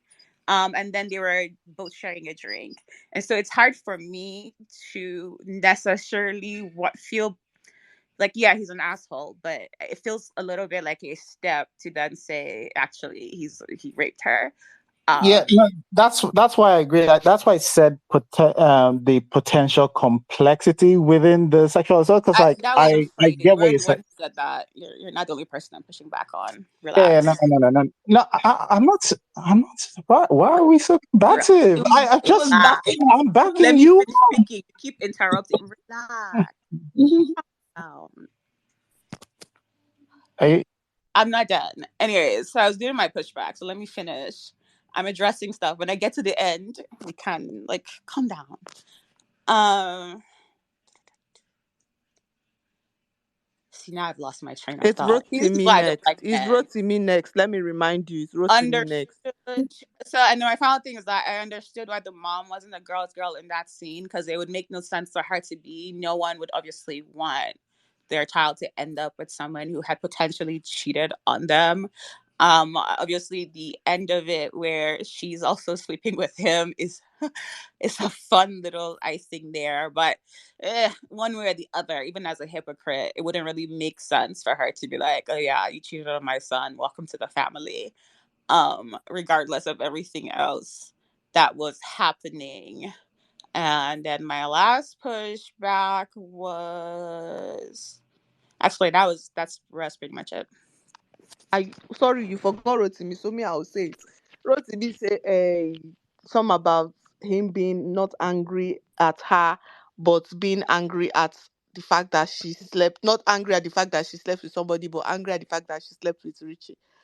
Hey, Ejo, why is he not now angry specifically with Richie? Because Yeah, oh yeah, honestly, there was that's that because he had that's the just met that person guy. he should be. That's the person he should be angry with. What concern her? Especially if this is because she slept with somebody before they ever met. And if it's a thing of this, not because of who he slept with, but because of not because she slept with someone, but because of the who. Be angry at the who. I'm so sorry. This is why inherently the film is misogynistic. You're not addressing the men. At the end of the day, you go around this whole merry-go-round of fight and dialogue and all of that, without actually addressing the men who are causing the hurt and causing the chaos, but make it at the end of the day your point is that women are evil. So no, Rotimi, this is now is not for you. Yeah. This is for Mr. C, who is saying the film isn't misogynistic. You go do this roundabout thing without addressing the men who are causing the hurt and the chaos, and make it a women are bad um point of end line. How is that inherently not a misogynistic film? Yeah, okay, but I think I didn't get that women are bad from this. You didn't. Mrs. C did not get it from that either. That's okay. That's Yeah, okay. That's right, also okay. All right, yeah. Okay. So Rotimi, do you want to I think was it Rotimi? I think it was Rotimi. Yeah, it was Rotimi. I think he's Yeah. Uchenna before me. I think he's Uchenna before me. Okay. No, as far as the pushback, they were replying to you about your comment about the Okay. comparison with So, my best friend. yeah, so Whatever. yeah, I'm just gonna say this like this. First of all, last thing Vanessa said, he is actually mad at Richie. That's why he breaks a bottle on his head. Then second of all, the only way I'm going to say this, No, sorry. She's saying that Richie is not the guy's friend. He should have been mad at Ade, who's actually his friend. They just met. Richie's met an hour ago. And at no point is he ever really upset. All he says is something like, "Oh, YouTube," but it's very much glossed over. It's The glossed person he over. should have been Even the breaking fighting, the bottle of that's the who head. should have broken glass on his head. If he yeah, had broken glass on sorry, Ade's head, that would have Even been the sense. breaking bottle are of we Richie's talking? head. After that little scuffle, all his anger is directed at this girl. So are we guys? Are we done? Can I say what I want to say? Okay. So Yeah. okay. So first of all, the reason why Richie, which is why I gave the example of Terrence Howard in The Best Man, Richie is the one that has the opinion that women are. So this guy is his friend is about to get married, so he cannot have that opinion if he's about to find someone that get married. Richie is the one that has that opinion, which is why it's extra painful for him that Richie is the one that slept with his girlfriend that he wants to propose to. That's why he broke bottom on that guy's head. Second of all, the only way I can explain this relational dynamic is to swap the genders. If a girl came in with a guy she wanted to marry, and she found out that the guy has slept with two of the women that she met at the dinner, then one of them happens to be a slut. And it's like, this guy is a nice guy, perfect guy, I want to get married to, everything. But he slept with this useless slut, which is, the slut here is Richie. She is not now. At the point, yes, she's like this ugly, stupid slut, but she's also going to be mad. She will feel some kind of way towards the guy. So if you flip it, because it's not about the guy. It's about I think about it. It's not even about the guy. It's the nature of the relationship. He thinks that this girl might be the one after his first disappointment. So he's lashing out. That, I think it could be done. It could have been done better. I think it could have been written better. That's the only thing. I don't think that's the only part that I hold on to within this movie. But does he have emotional proof to confirm that, okay, he's angry at this girl? He's not even really, that's an internal something he has not resolved from his first relationship. So a lot of people are angry and they lash out. They're not actually even lashing out directly at the person. Is their unresolved trauma, which is also Richie, which is a slut, because it seems like he was molested by this older woman and he has turned into something else, sleeping with any woman he can find, which is also why he takes advantage of Kendi Bankole. I love the willingness of all the men here to just manufacture excuses for these other men that don't make any sense. There's no way that as a woman you walk into a room and your boyfriend has slept with some other woman there that you don't know, and you spend your whole night fuming about that. Like, if there's any woman here who feels like that would be an appropriate response, please raise your hand. Because that is a not loose. That doesn't even make sense. Like, your brain is touching if that's how you but like you a complete stranger. And that concept of placing her as this perfect person, the one who can do no wrong. And she has and told him the about her fact that sex life in the past. exactly, and the fact So that she's been he tainted. knows that she was sleeping with people in the past. Stop, Like it was not stop. a surprise that she had So a past sexual life. exactly, so why is this a thing of her being tainted and being tainted by this Oh, apparent whore? Random idiot. It's very So clear that he's an sorry, idiot. again, misogyny. I'm so sorry, sorry, guys. I'm just yeah, All right. It's not so you sorry. say misogyny, All right. I'll All right. just say like there's a weakness in the writing. But the other part I want to go about is like this. That sorry, I just want to say something about that this thing with the Kennedy Bankole stuff and everything. Kennedy Bankole is emotionally distressed for whatever she has taken this thing, a pop of pills and everything. This is why I said Richie is a special breed of like goats and everything because it's one thing if Kennedy Bankole is vulnerable. You understand? She lets her guard down and she doesn't know what she's doing. And she mistakenly, like she understands, she feels she's weak at that point in time, and she sleeps with DME's character. DME's character knows that she's his friend's girlfriend. He took advantage of her. He took advantage of her at a vulnerable point where she was in a vulnerable state. But which shows you the nature of DME's character, how twisted and messed up he is. And that's what me I would have probably looked at that as a character. If I actually really wanted, I would have liked to do DME and find out how he should confront whatever issues that makes him the way he is and change him. Because I think that was part of the thing that why we don't get to review what is really wrong with these characters because they don't change. They really don't change. So we don't really get that review of what is wrong with you. Can't come to a conclusion about how you can change about one way, like you can come to emotional, like a better place about what happened to you. Then you change and to become a better person at the end. None of them change. That's why it feels like, oh, why are these people like that? Because they don't change. The characters don't change. They just happen to find a situation that made all of them clash with each other. So yeah, like I said, I think it was Uchenna. All right. Yeah, it is a trend. Do you want to say? Yeah, I don't want to. I know we've talked so much already about whether or not it's misogynistic and whatnot. I don't want to drag that out further, but I do have to say that I think it is misogynistic, as has already been said a bunch of times. The women exist as props for the men to construct their own drama, and I just don't think. I mean, there are a lot of things that signal it to me. Like, I said that I view this in the context of the 2015 era masculinist movement that became popular amongst young Nigerian men. And things like, we're talking about how Mike's state of being upset about the fact that his girl slept with somebody before she met him. That's incel 101. That's a huge issue within the incel and red pill communities, where there's a lot of agitation over women's body counts, and they get extremely upset with the idea that a woman has had sex before.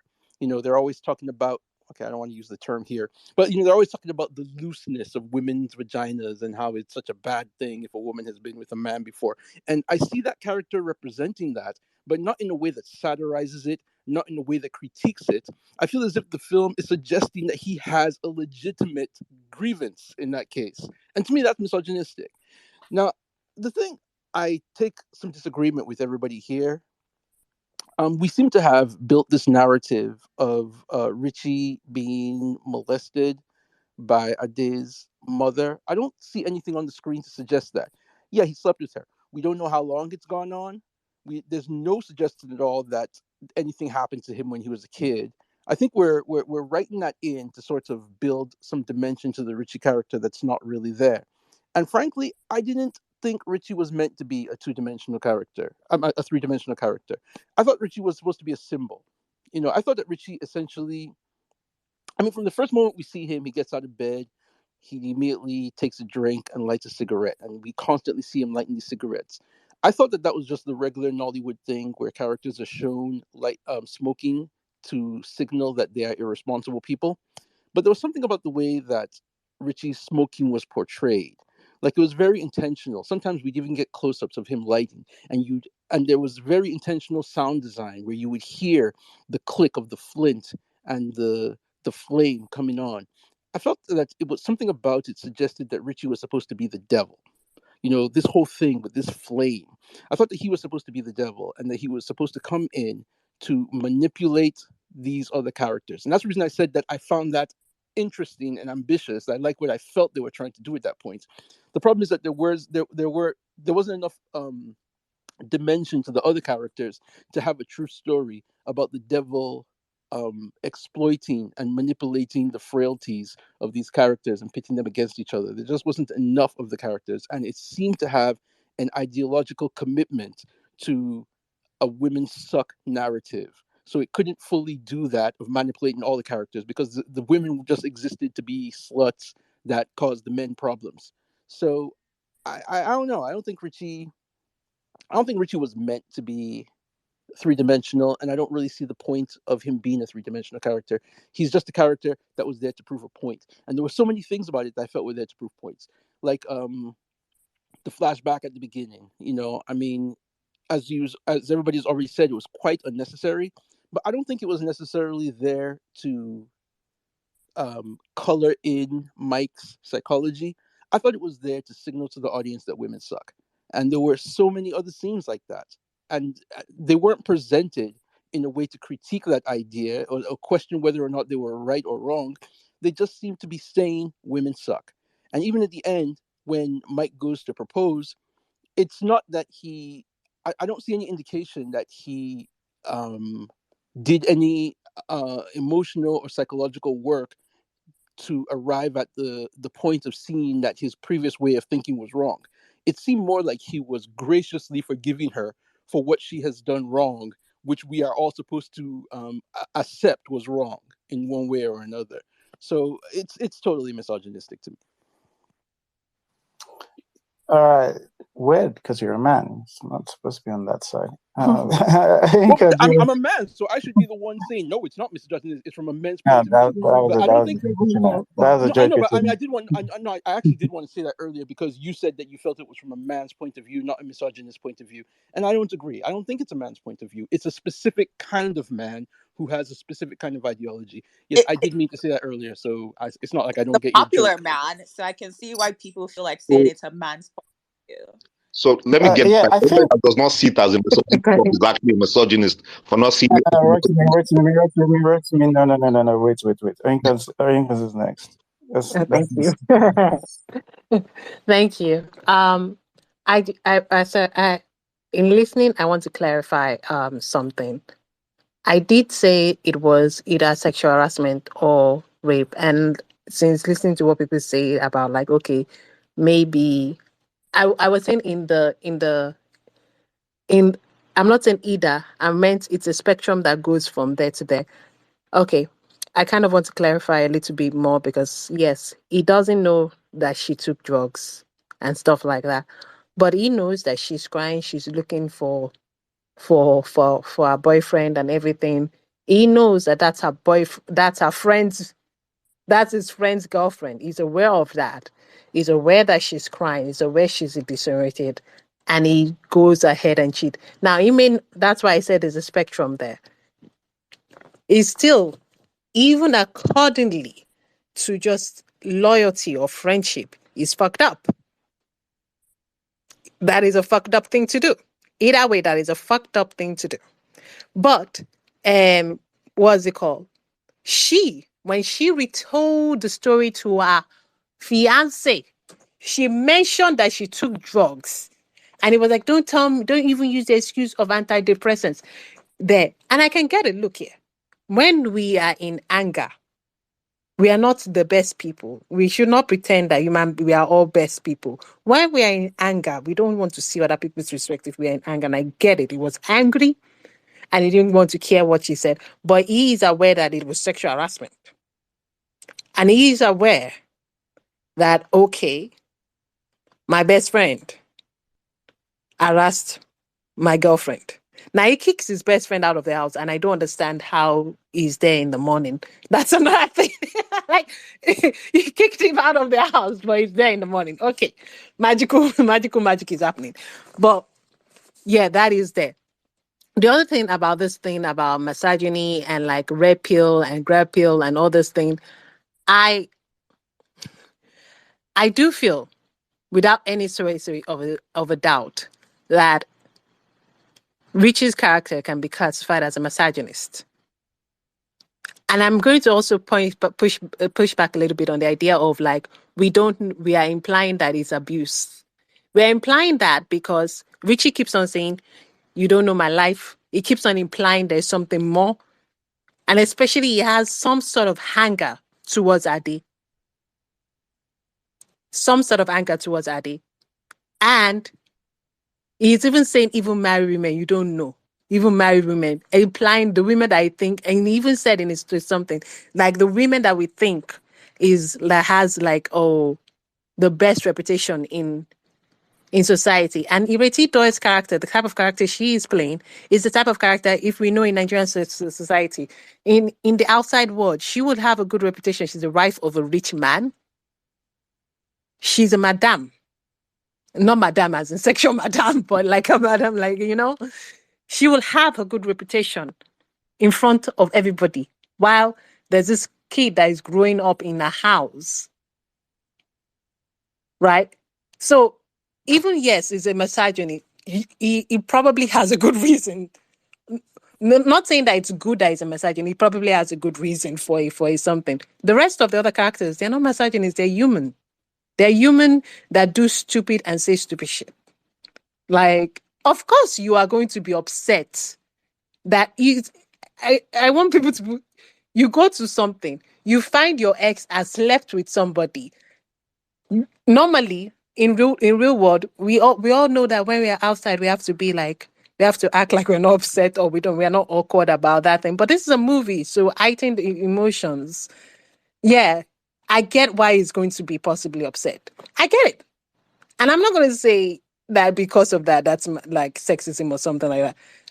Although it is a bit like you should know that somebody had slept with you or something before. And I don't think, from what she has said, it's not necessarily like, oh, surprised that she slept with somebody. But the idea of there is something outside, like you could know. I know that my ex was at other people. Now, if I had gone somewhere to a party with my ex at the time when we were dating, and there was a girl there that he dated and he slept with, I'm not going to lie to you. I'm going to be slightly uncomfortable and I'll be looking at him like, oh, okay, but I won't go crazy in front of people. Okay. No, like, begin. I'm not in a movie. This is a movie. You do things in a movie. We have to realize that this is a movie. It's heightened drama, heightened something. It's not like I will be slightly uncomfortable, but I'm going to pretend like I'm not. I'm going to be cool. But it's a movie. That's real life. In real life, if I break a head on bottle, I go to jail. Do you want me to go to jail? Absolutely not. But so I get it. And like those emotions, I get it. Now, I do think it's a perspective from, and I get what everybody is saying about like, oh, there was a time and period. Andrew Tate was new ad. Andrew Tate was not with Jordan Peterson. And even Jordan Peterson and Andrew Tate are two different people. They have two. Andrew Tate is ridiculous. Jordan Peterson is ridiculous, but Jordan Peterson is not like actual. I think people is not actual. He's more of like a traditionalist. He's more of like a traditionalist conservative or something. Like women can be on that, but it's Andrew Tate is like that guy is horrible. So there are two different things. I just want to say there are two different ideologies there, but I get it. There is a misogynistic character in it. It is from the men's perspective, which is slightly sexist towards women. It's not, and it's okay for that movie, type of movie to be there. We just need to have feminist movies to push back on it. That's it. That's all. All right. Okay. And let me bridge a couple of gaps, and then from people, because I'm closer to get Simayinka on this, and then people. But I think I understand what people on the other side might be saying. But I think one of the first things is, again, my. I think if you look at on top some of the things Lincoln said about what Richie's character said, I think if you look at the way Richie's character is shot during when he's having some of his sex, there's almost a sadness and a pointlessness to a lot of what he's doing, and there's no, especially that last shot. There's no there's no joy in any of this, and I think that's part of this shitty, empty life that Richie has got. Well, I don't know what he got himself into, but yes, I think that ties in. Again, we can quibble about how well it's done. I'm not sure it was particularly done well. And then I think I'd say also that there are little hints for me that actually, given some conversations, I might even agree that maybe the guys definitely have more fleshed out characters. I don't think that's enough for the misogyny label. But again, I did this tepidly because time might reveal something else. But I think it's perfectly fine to write from more perspectives you're more attuned to, things that you're more familiar with. But like, is it demeaning the opposite sex? I just don't see it. I think there's a part where even we give Diane having the part where she said she's discussed her sexual life with her partner. I don't see why you'd give that line if you just want it to be like women are bad with their crazy this thing. It makes her boyfriend, fiance, whatever. It makes him feel more unhinged, and it's why he's more an asshole for like breaking the. I mean, like, to be honest, again, a lot of it is just not particularly that well written, but like, he was generally not looking that good in the beginning, but learning that, like, hey, this is somebody who was open about like her sexual experience with you, it makes him look worse. And then I think also it's possible. Here's what I can give to you as like, I think it's possible, like, there are some, just like, almost the same way I think we would we talked about Mr. and Mrs., where sometimes there's some I don't know, the culture at the time that has some misogyny inside of it, like you're looking at, it will seep in through, where like we are discussing women's body counts without critiquing it. I think that was the word Uchenna used, and I agree. Like in today, if you're making that film today, you would have to critique it. It's not just okay to say, well, yeah, these are the perspectives of these people pushing this out. I think that's what. I think that if that kind of thing was absent in today, I think I would be more aligned to your side. I agree with you, but I think at the end of the day, it might just be a quibbling about what film Okay, made just to today in Nollywood critiques anything. I'm so confused. what I just want to add I think one more Madam Koi thing. could critique some things.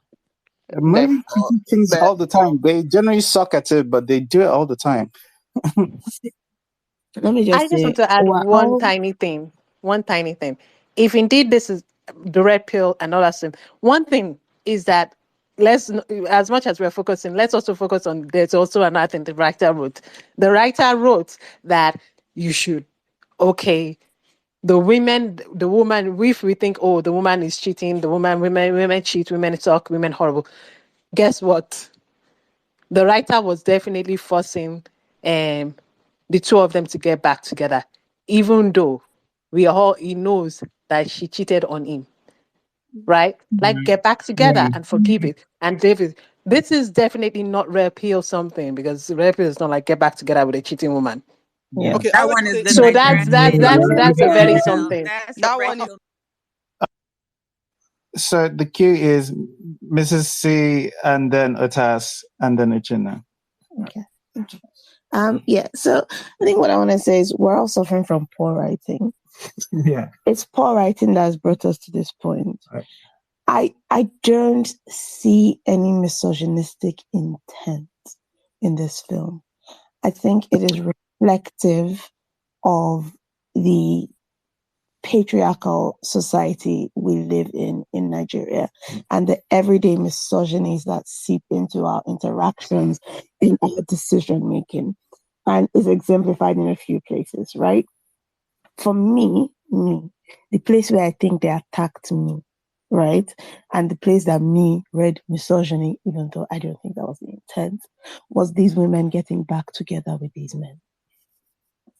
That was the biggest piece of misogyny for me. But that is a reflection. They didn't, right? Like they did. It was only 2 couples now. They didn't. I thought this Aina's. And they brought King Bankoli's character to come and meet Aina, and he was, willing to make it work, right? Yeah, without, his infidelity is swept under the carpet as something that's a norm, right? Mm-hmm. She comes back, flirting at him like, let's give this another go. It's taking advantage of by your friend, but let's try and give this another go, right? It's this other babe when she was at the airport. She has this it doesn't paint her as a bad person.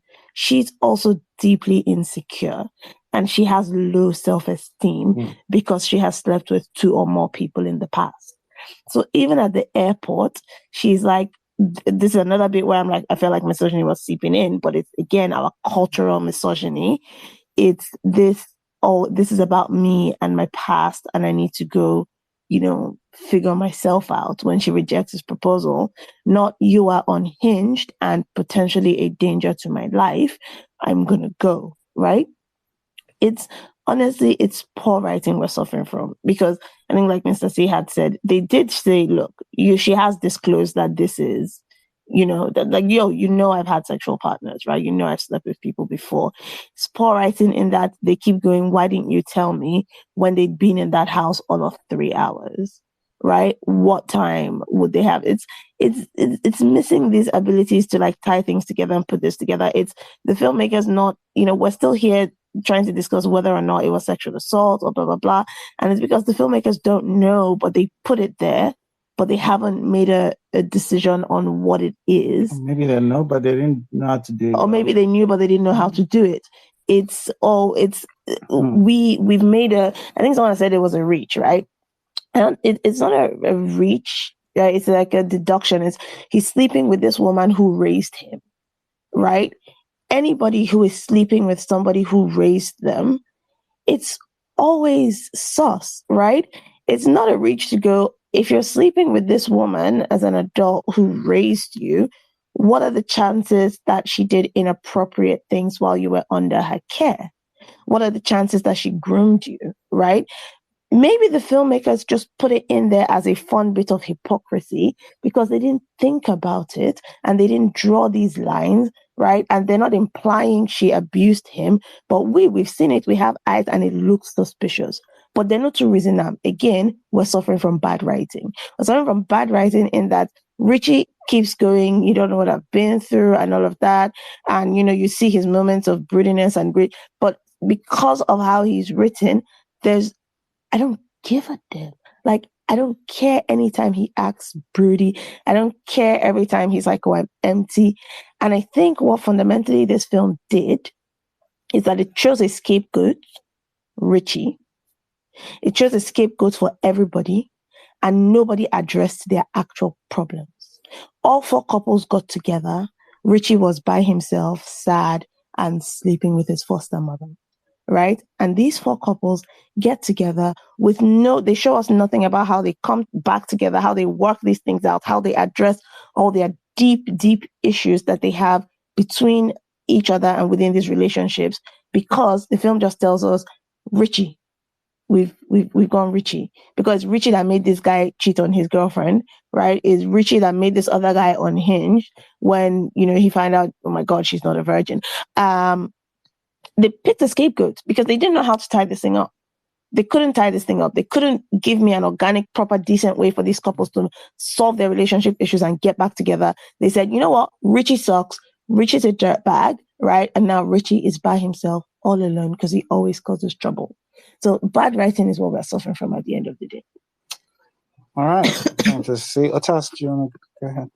Yeah, so Mrs. C was so funny because cultural misogyny is still misogyny. Like, why? What is the point of the Because distinction? she's not I misogynistic agree. I It don't think content. there was. exists in the No, what I said is culture, I don't think there was misogynistic and the intent. writer is coming from cultural misogyny and is culturally misogynist. His writing is going to be culturally misogynist. His portrayal of women is going to be culturally like it's still misogyny. Um, and we can argue or not whether it was intentional or not, but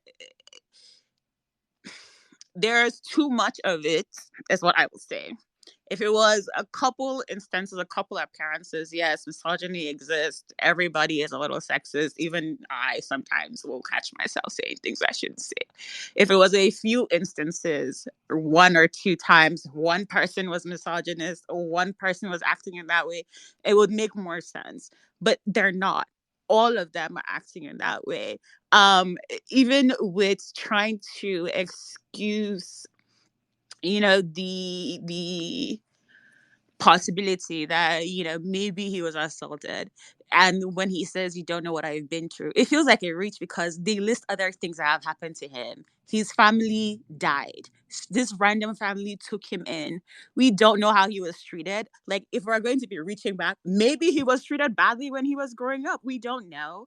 We know that the dad took him in and feels like he was benevolent, but that's only from the dad's point of view. We don't actually know how he was treated in the house. And so, like, if we were going to start making assumptions about why Richie is possibly being the way he is, maybe he was possibly sexually abused by this woman. I don't know. I don't know if that's what the film is trying to imply or not. But the movie doesn't really address that one way or the other.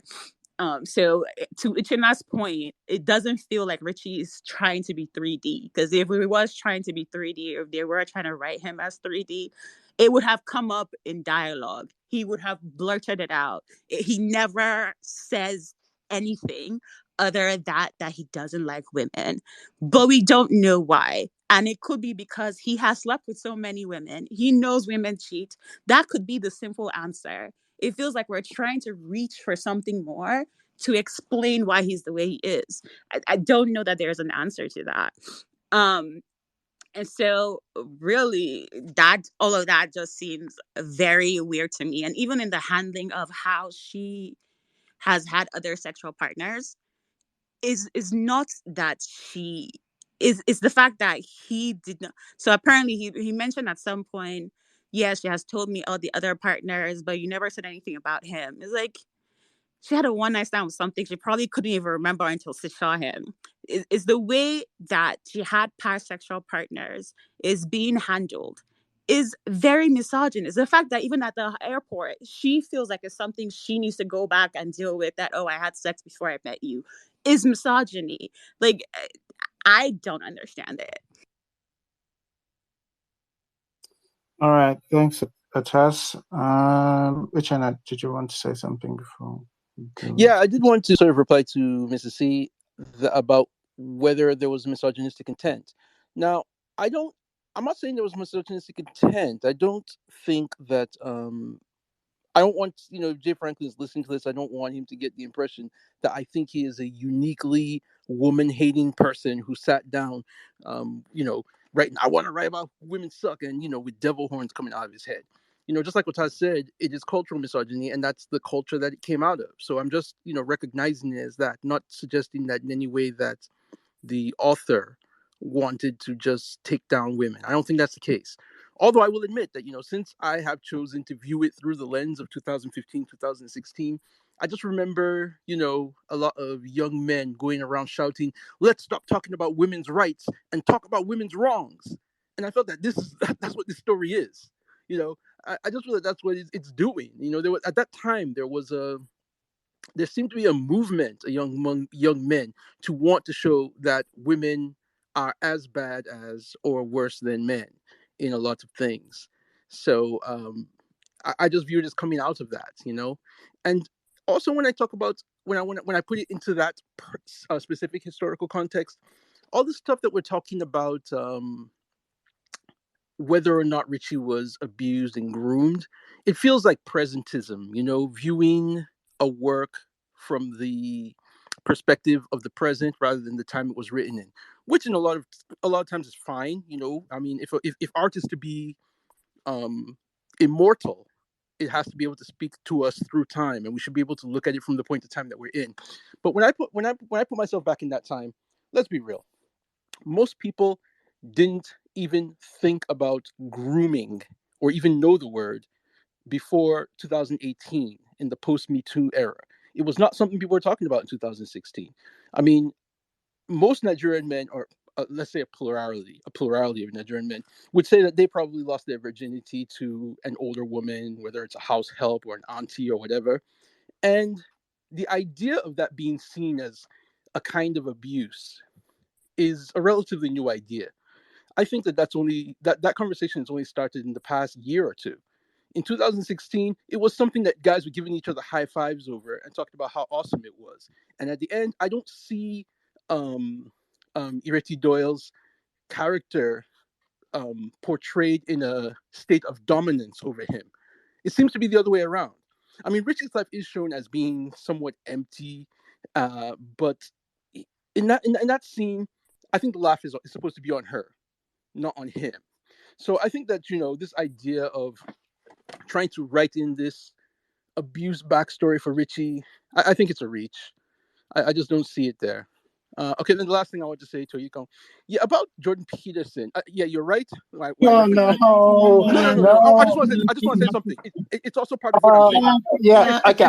I cut off Oyinka when she was getting the Jordan No, but Peterson. it's a part of the point I want to make. When she said Jordan Peterson isn't misogynist, that he's just a traditionalist. He's a traditionalist because he believes that. I did not say it was not a misogynist. Mute everyone. All right, okay. No, All right. no, we're just not going down that route. We're not going down that It's road. not going to end anywhere nice. No. Let's just leave it. Let's just leave it. Leave Jordan Peterson, leave Andrew Tate, please. We can talk about the movie without going into the deep dive of the sources. If you want, I'm happy to have the conversation about the misogyny. Although I think we've done that now, and I think we've settled on cultural misogyny, no necessary misogynistic intent. That's fine. That's okay. The only thing I'd say add to that is that I don't think it's necessary to have Richie's character, the writer, have Richie's character have been sexually abused by Ireti Doyle's this thing. Even though I think it's possible it was in there. I think it's possible. But I don't know. But I don't think it's necessary because I just think Richie's character is written as a broken person who's living a vacuous, empty, lonely, sad life. I think that's yes, and who wants to be that guy? Right. I think that's my point. All right. Okay, we'll do resume and then we'll go to our summaries. Yeah, I'm not going to make a statement. I'm going to ask an open-ended question. And I'm going to go back to what I said. So let's sweep the genders. So if Ireti Doyle was a guy and DME was a girl and she grew up in his house and he slept with her, how would we look at that relationship? One. Then our main guy, is it okay? The guy that runs through the airports, I don't see how the person that enters traffic with his singlet all bloody, jumps past police, runs past the airport security to go and beg somebody not to leave, thinks that that kind of person definitely believes he's in the wrong and he's trying to get the person that he loves back. So that's for me. He probably didn't land as romantic. I should have felt oh, I really care about you. He probably didn't land, but if a guy goes for that, jumps police, runs to airport security to go and beg the girl that please don't leave, that kind of person knows that they did something wrong. So that's my. Did he ever say I'm sorry? Because he loves her. He went to get her back because he loves her, but it doesn't seem like he is. How is he not? He doesn't necessarily believe that he's wrong. He just feels like it should make his relationship work. So, it clearly was projected in the past. So I'm going to say one thing. That there was this whole thing of why was he mad at her. If we remember back in the movie, he saw DME's text message on her phone, so he assumed assumed that they were to continue their relationship, and DME was going to sleep with her again. That's what he was accusing her of. If you remember, But if he what saw is- the text, then he saw the note, and that I'm with my boyfriend and I'm not doing yeah, this. but like I said, it was an emotional state because this was the girl he thought was going to marry, and found out she has slept with this naughty guy. And she thought Why he's are like, we making assumptions and excuses for somebody who couldn't even open his mouth to say I'm sorry? well, people do stupid things when they're angry. That's It's like, why no? Like, why? This is my problem. Yeah, why are we making excuses, assumptions, it's not inferences for excuses. It's things like It's that not were not excuses, in the film? everybody justification. has just Why been are we This reaching is putting out fun. to. ourselves in the It's not writer's room excuses of when This we is have a film finished club film might that we be. watched? Make some We have to make inferences. inferences, especially because the writing is Why? kind of bad. The right, Yes. I well, know. Thank you. The only part what I do Why you don't we agree mean? with. just Why? take the That's The what writing only the as part it I film agree with. is? says. Take the The film writing Yeah, says as why you it is. why Why something. are are we we trying taking to it make as face inferences that value? aren't there instead of just I'm Guys, taking it as sorry. it guys, is at guys, face value? if you come to a Guys, different can we go to conclusion, the summary, please? if you come to a different conclusion from someone else, you come to a different conclusion, you reach a different inference from other people. That's just what that is. What do you mean? Why you've made an inference, we've made a different inference, or somebody else made a different inference. That's just it, and that's kind of So how an film We're works. inference is not an reaching. We're assumption, though. saying we're That's making exactly. inferences based on what was on screen. You Yeah, guys are okay. reaching behind the screen All right. into the writer's room and making inferences that weren't even presented to us as the Okay. finished product. We've actually provided some things. We're just ignoring them, which is fine. But we've done the pushback. You've had it. You disagree with us. That's fine. That is what film club is about. You come here, you come and disagree. I've given you the space to Joel, disagree. the Joel All right. character is a Okay. pedophile, though. Let's do let's do let's do our Another summary. inference. Let's do our summary. All right. Atas, All give right. it. So this movie sucks. Whether it's misogynist on purpose or not, the writing is bad. The drama is mostly contrived. There was a very simple way to actually giving drama that would have worked. And if DME had shown up with Inidimaz's date, that could have been drama that could have been plausible as far as the Mikey character and his girlfriend and that foursome dynamic between them. We didn't get that.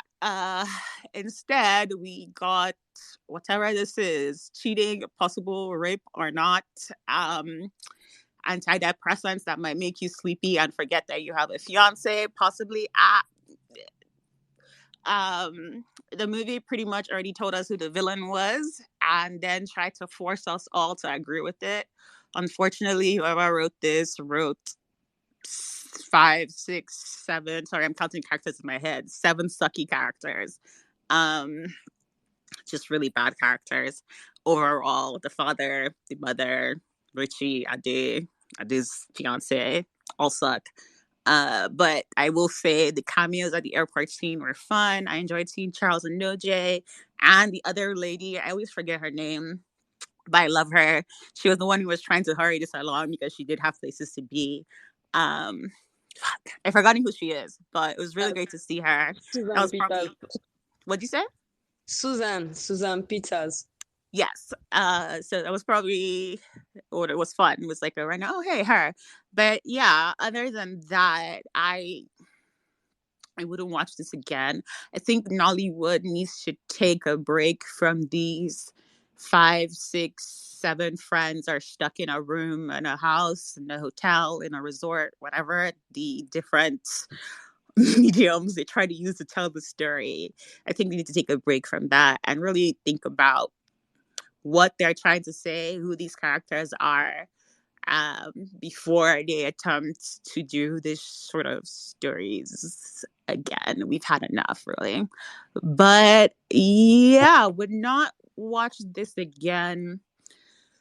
I don't think I would recommend it. Maybe to my mom. She likes stuff like this. But yeah, that's about it. All right. Thanks, Atas. All right. Vanessa, would you want to give us your summary? I'm actually really tired. This film is very nonsense and ingredients. I thought it was a nonsense and ingredients film in the 2010s. Still think it's a nonsense and ingredients film now. The acting wasn't great. DME was horrific in this. And I'm not talking the character. I'm talking the acting. The writing was tragic. The chaos was contrived. It was an all-around bad film. We will not watch again because this is the second time because of Mr. C that I am watching this film. I had watched this film and forgotten all about it. Yeah, would also not recommend. Actually, nobody watched this film. Thank you. Bye bye. All right. Thanks, Vanessa. Uchenna, do you want to give us your summary? Well, I think it's a worthy debut, and we can see that in the years since the director has made a lot of strides and a lot of improvement. Things are still not perfect now, but it's in Nollywood, we're all about the journey. So I hope that he can keep on working towards making better and better stuff. I think for in terms of these kinds of movies, Nollywood really needs to get a lot more serious about character development. That's really a problem in all of our movies, even the better ones. And it's a problem with the way people talk about movies. Everybody is concerned about story, story, story. And what they mean by story is plot. But a movie, a story can't just be all about plot. You have to really build characters that whom humanity you take seriously, rather than just casting them as types. This is the good girl. This is the bad boy. This is this. I just wish that this movie could have had stronger characters. Same thing with Madame Koi Koi. So if that's just something that I'd like to see more of going forward. All right. No, thanks, Uchenna. Rotimi, do you want to give us your summary? Yeah. I thought this movie had an interesting and promising premise. I thought like I'm happy for the conversation we had, even though we agreed to disagree. I think that if the premise didn't have anything to it, we would not have an interesting conversation to go back and forth on. I consider the fact that like Uchenna said that this movie in relation to the Nollywood industry and being the fact that it was shot in 2016 and is the director's first time, I can see that look, this thing is not perfect. I actually see that it's not perfect, but is there the idea from is that all of us are flawed, both men and women were flawed in our own individual ways, and like we have to see that what happens in this movie for me is that if you see beyond the flaws or the so-called mistakes from the past, you can move on because if you there's no such thing as a perfect person. People are all flawed, and we can look beyond those flaws or so-called mistakes if we think that they are mistakes, even the mistakes that were really about ourselves. Because a lot of the flaws that we think we're seeing in people are actually a reflection of our flaws in ourselves, and we look beyond that. Though the writing and the execution of that does not come out totally. So writing and execution probably not the best, but the idea maybe, yeah. All right. Thanks, Rotimi. Alana, do you want to give us your summary? Yes. The movie was generally, I think it was an okay movie. It's just something you watch when you're less busy. But I liked that it was able to bring up a controversial topic, more or less, with the whole misogyny thing. This was a very, very good this was a very good review session, I guess, because it's brought up real life topics, because their ideas in the movies, as the men, the way they spoke on women, it's something that you can tell these are conversations that people have in real life. So I appreciated the movie for bringing that perspective. However, it was a little like it hit too close to home. I don't know, maybe because I'm female or I'm a woman, and I felt, are you guys attacking only the girls? What about the guys? But in general, yeah, it was a nice movie, and the actors did what they needed to do. This guy, what's his name? Deyemi. He really gave creep. He actually really gave creepy. So I don't even know if he was supposed to actually be the sexy guy, if he was supposed to be the creepy guy, but he gave the creepy side man, and it also helped the story in its own way. So yeah, decent movie. We don't watch it again, but it was a nice idea, I guess. All right. Thanks, Alana. Hey, please, can you give us your summary? Yes, I can. I think, given that this movie was a 2016 movie that we watched in 2024, I think it may be possible that there are a lot of things that we are looking at from a 2024 lens. For example, the filmmaking and some of those technical things. I guess it can be hard to appreciate now when we've seen so many better products, to be honest. And I think in terms of the storytelling, the character development, I'm not even going to say it was a product of its time, because like I think I saw better movies during that time. So I can't find a reason to justify why I didn't like this movie. But one thing I would say is that it really touches on a very sensitive topic that we're still dealing with today. I do think that this movie has a misogynistic lens. It doesn't mean that it's not worth discussing. But I do think it's important to keep in mind like how we write our female characters is essential going forward. If you're going to villainize a character, at least write that character well, so that it is justifiable and so that your story has a solid foundation. And I think this movie failed to do that. And so, because it failed to do that, we can't even focus on whatever message they were trying to get across, because they couldn't even write a character to hold that could be a foundation for the story that they were trying to tell. Yeah, so this movie was disappointing in so many ways, and I really can say that we have seen some progress. Not much, but I hope to see more movies like this done better. I guess that's all I'll say. All right, no, thanks, Annie. Ainkan, do you want to give us your summary? Yes.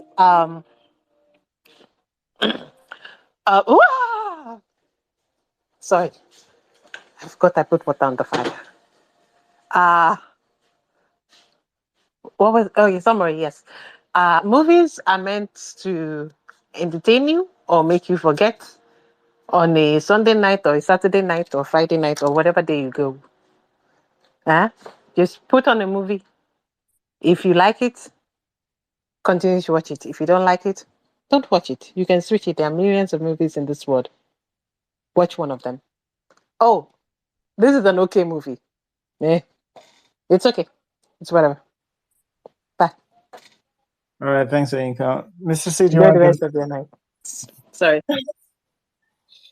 Yeah, my summary is 2016 or 2024, the writing was really poor. And I think that's, like I said, it's because of all of our problems here. I think the writing was really poor. I think this film suffered from a problem with characterizations for everybody and interpreting characters and just giving people some method to their madness and making people sympathetic and giving us some backing. Because the only people that I felt for was the women. So again, which is why like maybe it's me, right? Maybe I'm just naturally sympathetic to women, but it didn't give me anything to make me villainize the women or see the women as villains. It was the men, all of them. They made all of them so unsympathetic to me. And it's supposed to be this kind of scenario where everyone is having relationship issues and it all falls apart and everyone now tries to figure out about why did I get married, or whatever, that kind of thing, right? But like they fail in making these problems organic, these arguments organic, making these things seem like things that people will actually do, because these characters don't exist. Their story points are what exist, or their plot points are what exist. And I think this lack of ability or the lack of adequate skill to write and then put these people on screen is also why they tied it up so poorly in a way that triggered me, with these women getting back together with these shitty men without addressing anything. And they just picked a scapegoat, Richie. And then it was, as soon as Richie's out of our lives, look at that, everything's fine. In fact, don't follow bad friends. It was really poorly written. I did not like this film. I was going to say, I don't think it was a good use of my time.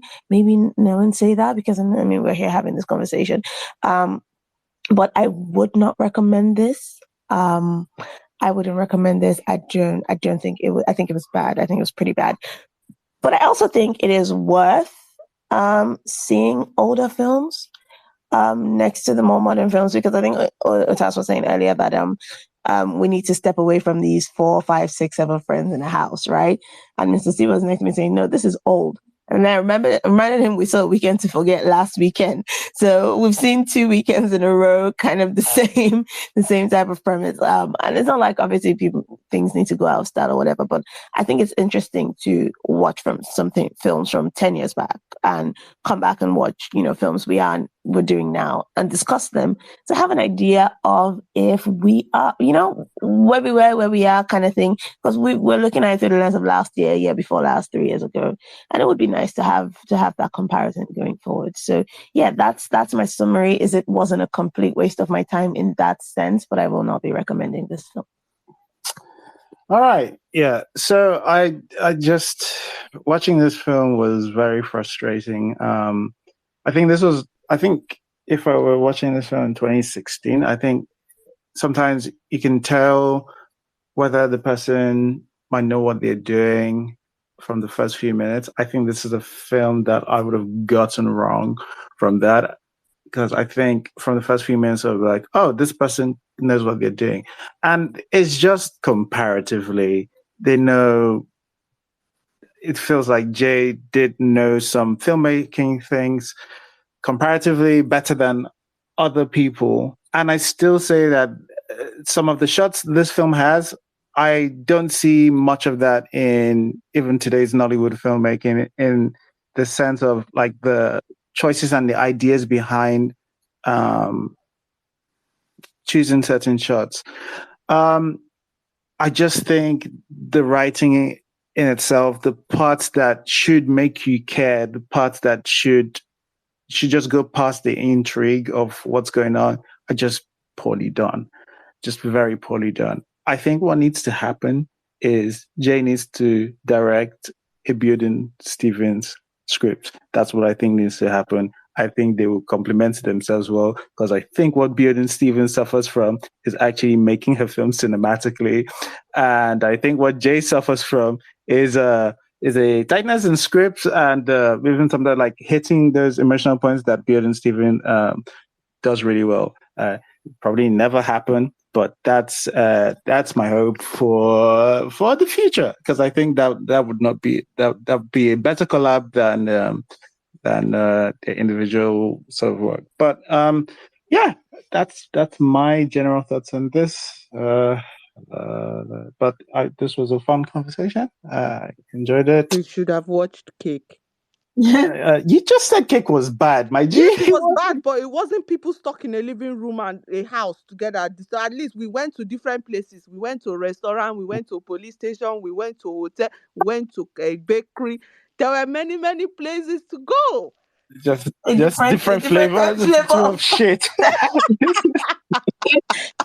Sorry, Mr. C. Even outside the last movie, there are so many of these movies, like in Nollywood. Well, they go, 6 of them are Simple Lie.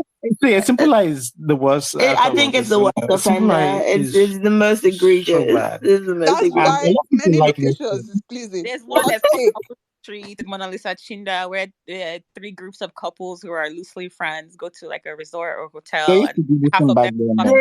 Yeah, I think Erica has been in like 3 of these as well. Effect was what that film was called.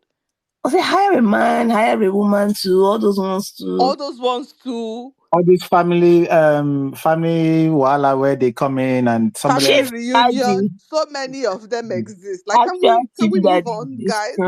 Anyway, but yes, we've had a few of these. But it's what you do when you don't have money for location. To be honest, you just like we shoot everything inside here. But yeah, I need Jay to every time Jay he writes his script, I think he just cut it into 2, and make whatever he did in that to work inside that one. I think that's the it's too much fat. All right, and then also probably some parts in the middle. All right, but we'll thanks everyone again for this conversation. I did enjoy it. Some people have gotten some things out of it, and hopefully we did as others did as well. We will be back next week, Sunday, 6 p.m. What? And I will probably back again in the seat. I see you love that, Otas. I saw your couple hats. Thank you for that. Not for you. Thank you. I appreciate the love. But Yeah, I until love you. next I'm week. sorry you're sick. Don't let him make you Thank sick you. again. And host next week if you're feeling better, okay? Thank you, guys. All right. Okay. 30 seconds for you next week. Bye bye. See you guys next week. Bye, everyone. Bye. Thanks for listening to the episode. If you enjoyed listening and would like to join live, just follow us on Twitter at Iroko Critic and join us every Sunday 6 p.m. West African time on our spaces.